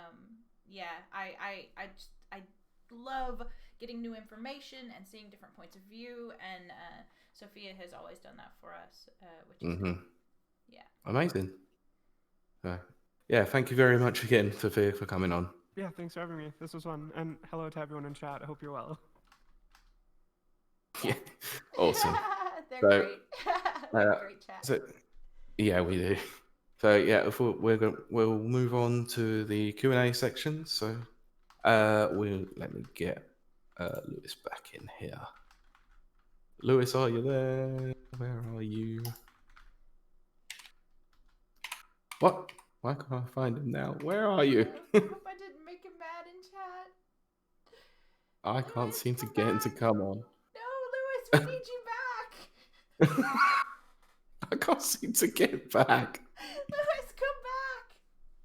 Did you go to the bathroom? Q&A. Lewis was actually making some very good points in chat. Yeah. Well, I should say he was making some counterpoints, which there we were, go. were valid. Okay, is he? What? I'm here by myself. Hello. Wow. Where's Pete gone? I don't know where Pete's gone. Pete's gone. That is. I don't have a Pete. That is an interesting mask. Oh, there's Pete. Not sure what happened there. Sorry, guys. Look at Lewis's mask. What is? That's my old flatmate. It was Lewis the whole time. Oh, you skinned his face. We did scan his face. Yes, you wore it like a person suit. Yeah. My awkward return. I wasn't aware I should have disconnected. No, it's absolutely fine. We did put it out there. If you wanted to stay for the Q&A, you're more than welcome to. So we're probably going to do this for about 10 to 15 minutes because we have run quite a long time. We have. I'll be honest. The room I'm sitting in is an oven. I'm wet. I have to go to the bathroom. You kindly sunk more wine than she wants to admit. I did. But chat, I know you're out there. Oh, chat has requested that you go blue. So, chat, give me a send us second. your questions, all of them, absolutely all of them. I went blue earlier, the ungrateful fucks. Cortana. I believe we've got one Is more. that blue enough? Yeah. Is that more blue? This is more blue. No, I'm not going to do that. You going to sing me an Eiffel 65 song? No, I debase myself by even thinking that, to be honest. So, welcome back, Anna. I'm blue now. Can we say that we blew you, Lewis? No. Oh God. No, thank you. Oh my I gosh. got one. You can tell that Kylie's one drunk. in. I was good the whole 3 hours. Was Okay. that bottle full when the podcast started? It was. Is there a bottle in that picture? Is there a bottle? How many bottles? And Oh. how many bottles down are you? Just one. Just the one? I was good, girl. Do you grow that in your own personal vineyard? I don't think she is that skilled. All right. I know. It's true. So, chat, have you got any questions? Any questions? Chat, hit us with your questions.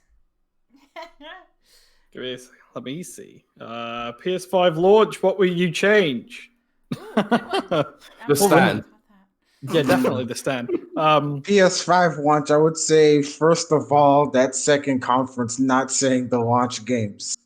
And Jeff, and just Jeff Keighley giving us the post show. It's like, why? Oh gosh, yes. I would have made it a worldwide launch it all on the 19th instead of on the 12th. And then I don't know Yeah. if you read the MS Mhm. Power User article, Pete, Mm, but the games are launching over here before the console.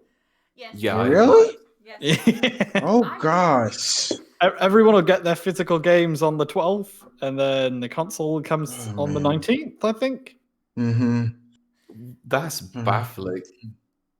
Sophia, Yeah. what would you change about the PS5 launch? Anything? I would delay it a year. Not like a full year, but I think launches should have been in spring. I think with the Yeah, Xbox it's turmoil this year. yeah, I was like, put it in s- March, but a lot of people have just said no. So many For games whatever reason. so many games have been delayed. Like I had to pre-order the console for work just to have one, Mm-hmm. and I would have been Mhm. totally fine if I had to wait a few months. Yeah. I think it was a weird time, but I mean, even if they didn't, I guess it's fine. Though I wish they had handled their pre-orders better. They had originally put out like, we're gonna give gamers ample time. They had said ample time for their pre-orders, and then they're like, Yeah. oh, pre-orders tomorrow, because they Yeah. wanted to beat Microsoft, and so it just was like this scramble. Their whole rollout was pretty Yeah, That was weird. especially the like actual launch date being 2 days after the Series X, which I mean, we were convinced it was coming out. The X was coming out on the 13th because a load of their launch games were scheduled for the 13th. That I personally knew were launch games. Wasn't the X out on the 13th? Didn't they say that, or did they move it? Well, Yakuza 7, which they announced as a launch title, the date leaked and it was the 13th. Yeah. And so did other games that are launch titles. And I was like, oh, it's the 13th then. And then Microsoft announced the date of their console as the 10th, and they kept that date. And I was like, are these games not going to move back? And then after Sony announced their date, then all the games were like, oh yeah, we're also launching it on the 10th. Okay. Got Yeah, it. because you were always adamant that you could a launch game, and yet that's not really technically. It's a launch window, not launch day. It's launch now. Mhm. Yeah. I just feel like the whole sort of thing with this generation launch in particular has just been insane. Because of just, maybe it's just partly because of how 2020 has just been like the year of everything. Yeah, everything. So it's like, Wait, we couldn't hear Sophia. What'd you say? yeah, go on, Sophia. I didn't mean to cut you off, so I was just going to quickly say it doesn't seem believable that the next generation of console is in like 4 weeks. It doesn't. Yeah. It doesn't Oh, feel it's like, mad. There's not the hype you usually get before new console hardware. It just feels like, oh, here's these things, they're coming. Like, Yeah. the way like Microsoft and Sony have handled it almost feels like an afterthought to them when they finally announced and started putting it out. It just, and it might be because of this year, you know, with like no E3 and no other things. It's just been awkward, but it just seems. It doesn't seem believable that we're gonna have new hardware in a few weeks. There's like no hype. No, Yeah. I think it's a lack of E3. Actually, I wonder if it's that. I think the lack of E3 has done a big dent because spreading E3 across the entire year. Now we know why E3 is a thing.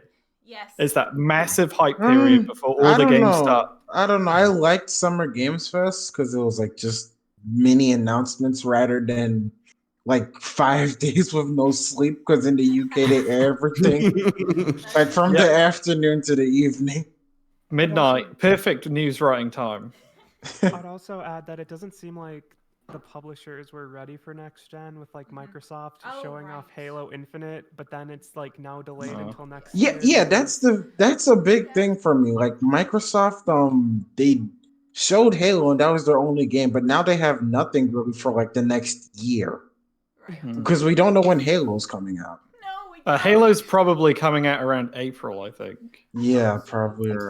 I'm still sticking with that October next year. October? No, I don't think so. Although apparently there are rumors that I've been hearing that they're launching multiplayer first, which I think would be a massive mistake. Oh God! That was the rumor before it got delayed that the game was going to be split up, and then they were like, "Oh no, it's not going to be split up. We promise." No, I think the game. I think that split was they were going to launch parts of the campaign and multiplayer, and they were going to bring out chapters of the campaign. Yeah, that's the thing. They've described this game as this game as a platform. So like, it's going to get Destiny-like expansions. Yeah. I have a question for you guys. Okay. Now, as a teenager, Halo 2 and 3 and 1 were like my jam. All the hours I dedicated to Halo Online was a lot. But is anyone here interested in an open world live service Halo game? Is that what you want out of a campaign from Halo? No, not from Halo. No, I don't think I am either. No. I'm interested in what I think they've shown. What I think they've shown is like that. It's not like the silent cartographer level. It's like it's Halo, right? That's the second mission of Halo. Yes. It's just called Halo when they land on the Halo, and it's like go find these Marines. Yes. And it's not a great mission, but I think that's what they showed off. Is like they're going to have a lot more missions like that, but they're definitely still going to have those big set piece linear levels because that section that they showed off, fuck off phone, is that section that they showed off is right after the start of the game. So that's not the first mission, but it's very close. I think they said. Yeah. Oh, chat wants purple now. Chat is also asked. I don't even know if purple works. Classic Greg meme. Thank you. There we go. Chat has said, pick a film, make it into a game. It can't be a superhero film. Ooh, good. Wait, what was the question? Sorry. Pick any film and Pick, make it into a game. Make it into a game. Okay. Telltale presents American Psycho. Of course. Telltale would be good for anything. Oh, American Psycho would be great. The shower will remember that. Yeah. I would have said Batman Begins, but it already exists and it was terrible. It wasn't that bad. Yes, there were 3 bad Batman games that generation, and that was the best one of them. That's saying a lot. Those GameCube ones, really. Man. I'm gonna cheat and say Tales of Earthsea because that would work. Wait, which one? I was paying Tales of Earthsea, the Ghibli movie. Oh yes, Tales of Earthsea. Yes, absolutely. I was gonna say Godfather, but it was already a terrible. Thank God she cut off. I like that game. I like the first one. Yeah, it's really fun. Mine would be I'm a big defender of Alpha Protocol, and I will still argue that we need another spy espionage RPG. Yes. And Mission Impossible is a spy RPG with like the over the top action could work. That would be cool. That'd be a good idea, actually. Ooh, shiny. Or a good Fast and the Furious game. We've yet to get one of those. Oh god. It's like no weird. We got one good one. We got that Forza spin-off thing. Oh yeah. Yeah, that's true. I don't know if I've even played that. That was painful. Can we that's agree, though, that on the GameCube, what's his face's game? Not Driver, excuse me. Vin Diesel? Yes, Vin Diesel. Chronicles of Riddick. What'd you say? Riddick wasn't on the GameCube. Riddick. Oh, okay. No. Are you talking about the driving one? Wheelman or something like that, I think it was. That also wasn't on the GameCube. What GameCube game are you on about? How drunk are you? I'm this mini drunk. Oh no. She drank so many fermented potatoes. Wait, or is that wine? Is it empty or is it vodka? It's wine. It's wine. Bottle of vodka, we'd have some other problems here. Yeah, we definitely would have some other problems. Oh yeah, Kylie's American. They can't hold their drink at all, can they? I'm an American. I can attest to that. Look, true story. I am from rural East Texas, which is called a dry county. Which, if you don't know what that is, it means alcohol is not permitted to be sold in the entire county. So I did not get my first taste of alcohol until I moved here. Oh, that's why you're going a bit mad then. I heard that in America they it's like a challenge to drink a Smirnoff Ice. I wouldn't know about that one. Yeah, it's like I've iced my friend. It's like they can't handle it. Like it's funny. before I transitioned, because as you guys know, I'm trans, I used to be able to hold my liquor, but since transitioning, I can have like one shot and just be like, yep, I'm good for the night. I'm so weak now. Oh, I gosh. can't hold my drink worth shit. Oh my gosh, that is Worst very part of interesting. transition. Yeah. I guess That now makes getting your drunk appearance- is a lot cheaper though. Yeah. Oh yeah. That makes your appearance on Tism a lot more funny now to go back and listen to, knowing you were incredibly drunk the whole time. Yes, I do currently live in Ireland, so I have access to many things. You've got all the moonshine. All the things. Yes. All the things. All of them. So, are we? Any more questions? Yes, there is. I'm ignoring that one. If you can. Uh-oh. Censorship. It says Killzone was better than Halo. Only certain people can discuss. No, not you. So I'm gonna ignore that one. I can't say anything.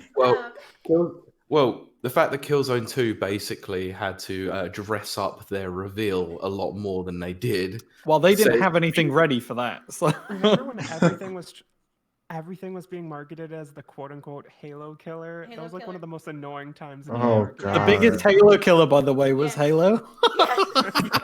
Yeah. 4 and Yeah. 5. Oh gosh. We don't talk about 5 on this podcast. We do not. But we do have. Yeah, I love 4. Don't like 5. Yeah, no, 5 doesn't exist. We have one last question. If you could bring back any game, I like this question, and 4K with 60 FPS, not 120, what would you pick? Mine would be Warhawk. Why? Well, previously they said that they are hashtag. I need to think star about this because this is actually very difficult. I've got my answer. Time Splitters 2. That's a knew good that one. was your answer. Morrowind. I'm hoping I'll get my Morrowind remake now that Microsoft owns Bethesda. We can only hope. Yep. Oh gosh, yeah. I'll say Final Fantasy 13. But I guess like they've got it in 4K on One X, right? But not in 60. No, as in 4K 60, so they can get it off the bad engine it ran on. It's like I love that game, but I hate that engine. Yeah, I have to agree with you. I mean, it's not my favorite. Well, obviously, No. Final Fantasy 7 is my favorite, but yeah, I kind of like Final Fantasy 15. Final Fantasy 15? I mean, 15 was fine. Like, I enjoyed it. I don't think I'm supposed to like that. I've never felt more playing through an entire video game. See, that's And it was extremely long too. It was. So I don't know why I finished it. I think once they get 60 FPS on that, it will run a lot. Obviously, will run a lot better. I think it will be a generally better experience. It does. I mean, it probably will reach 4K 60 on next gen. Yeah, but I think it's either a 4K mode or it's a 1080p 60 mode. I think. Okay. But it does run at 60 now. So. Does anyone Okay. else feel sick? But yeah, 13 just to get it off the engine. Yeah, there you go. But does Just remake 13 in 15's engine. I would like to see them I remaster would have Halo liked to Infinite. see that. I would have loved to see 13 and 15's engine because, like, I think the game would work. It would actually. I would actually give it another chance. I probably would as well. Sophia, you got anything? Yeah, I'm gonna cheat and fire off 3. Darren. Alpha Protocol, Lollipop Chainsaw, Deus Ex Human Revolution. Yes. Lollipop Chainsaw would be good to see. Yes. Yeah, Mhm. 4K 60. Didn't Well, they have that a really unusual achievement on that game? Looking up the skirt, wasn't it? Yeah. Was it a skirt or a dress? I don't Had know. a similar one as well. That sounds like an achievement that was made for like that style of game. Well, I mean, I think the achievement as well is like the achievement name was like taking the piss out of like your friends seeing it on your achievement list. yeah, Yeah, I think it was. that's exactly what Was it it was. Azura's Wrath that had the one where you need to look at boobs for so many seconds and then you got another? Amazing. God, I love Azura's Wrath. I'd love to see that remastered. That'd be a good one. And then Hopefully with the ending not as DLC. No, I want the entire experience remastered. and the achievement for like snuggling on the couch on Grand Theft Auto 4? And you had to do it. You had to sit there for like 20 minutes just sitting on a couch with your girlfriend. Was there an achievement for finishing that movie in the darkness? Because like Jackie and his girlfriend like sat in front of an entire movie, didn't they? I got it, and yes, you can check my history. Yes, if you watch the entire movie in the darkness, you get the achievement.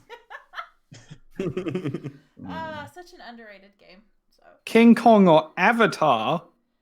The Avatar game was actually quite okay. Like King Kong was literally only there for the 1,000 gamer score. Oh, Avatar in VR would be good. If we're talking about yeah, that would be. Avatar, not the Airbender Avatar. Yeah, that would be neat to see. I think. In VR. But yeah, they need to make an actually good Avatar Airbender game. I didn't like the game. They haven't made a single good one, and there's like 5 of the fucking things. I know. How do you mess that up? I think in Avatar, the last Airbender game was a launch game on the Wii, if I recall. Oh, yeah, God. Yep. That just sounds horrifying. Because I got excited about it, and then it wasn't good. Yeah. No, there are 5 games, I believe. There's book 1, 2, and 3, like the seasons translate into games, and then they made an adaptation of the M. Night Shyamalan movie. I was going to ask if there was one. They did. I believe there's a Wii version and a DS version. They're completely different games. What has the better Metascore, the film or the game? Oh God. That's something for someone to Google. Who wants to Google that? I will Google that right after that. I'm going to say the game has a higher score. I think. Yeah. I hope so. Money on that. Yeah. So the Lollipop Chainsaw achievement is called "I swear I did it by mistake." Yeah. Wait, is that a Yoko Taro game? Because that sounds very Yoko Taro-ish to do. I have no idea. Oh, here's a Dream Remastered Dragon Guard 3, please. I mean, they might do it now because they did the Nier remaster. Maybe. Well, there were rumors of like a new Dragon Guard game in development, but I think with the success of Nier, I don't know if they'd go back to Dragon Guard. True. One more question. Sure. And Pete, you can jump right in because I already know. Favorite Mario game? Doki Doki Panic. Honestly, yes. Of course, Yeah, I just Mario 2, but yes. I'll let the rest. Oh wait, go on. Super Mario World or Super Mario Brothers 3? Yeah, Super Mario World's good. Super Mario Brothers 2, Doki Doki Panic. Yeah, I'll say Super Mario World as well. The first. Yes, Paper the Mario, first, like the very first one. I didn't love Thousand Year Door, but the first Paper Mario, I loved. Yeah. The first Paper Mario is very good. I never finished the 1,000 Year Door. Whoops. I love both of the Paper Mario games on the N64 and GameCube. I think they're both brilliant. They're both very similar. Obviously, the stories are fantastic in both of them. I do understand why people prefer the N64 one over 1,000 Year Door, of course. You know, to tie this back to what we were discussing earlier, if you want to laugh, there was, they just put out a new Paper Mario, the Origami King or whatever. Yes. Oh no. There was a game review that complained about colonialism in the new Paper Mario game. Oh so my to tie it back to our God. discussion from earlier, if you want to laugh. Jeez. On Taste magazine.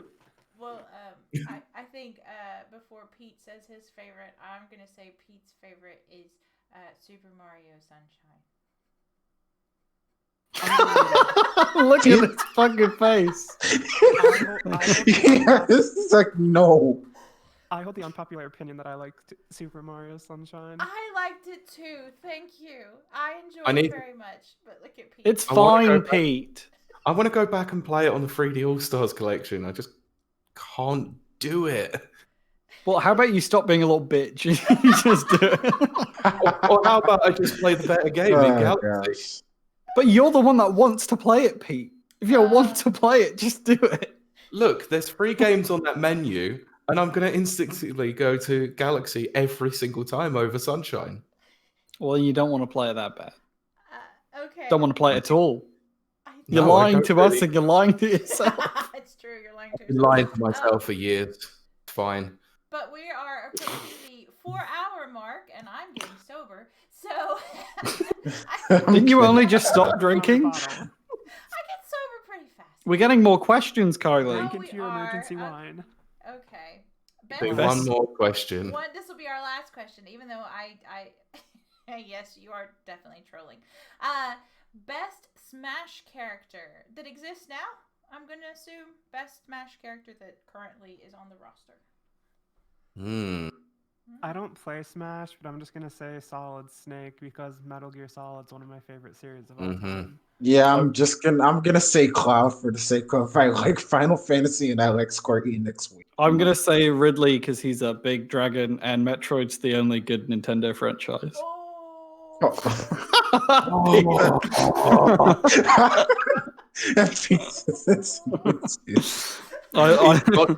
You are seriously going for me today, Lewis. That is it. Okay, I'm going to come at this from a different angle. I'm going to go by hypest character reveal. And I have to say that's probably Banjo-Kazooie. Yes. Yeah, it was. It really was. And they're so cute as well. Yeah, the trolling was just completely on point to start with, and then that reveal was just excellent. Yeah, absolutely. Okay, we're going to wrap it up for real. We are hitting 4 hours. But I've barely derailed. I know, you were on your best behavior. But this has been amazingly fun. I have enjoyed every moment of our nearly 4 hours. And thank you so much to all of our guests. All of our guests are going to put their information in chat. I hope. Okay. I guess I'm doing that now. Yes. Yeah.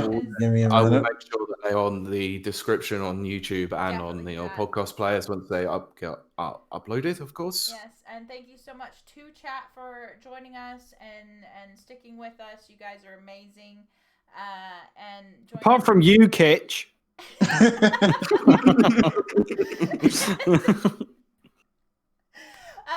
Join us every week because, you know, Rapid Reviews Radio is a supplement to the Rapid Reviews website. And join us there for all the reviews you can use of AAA and indie games. Thank you to everyone, and we will see you next week.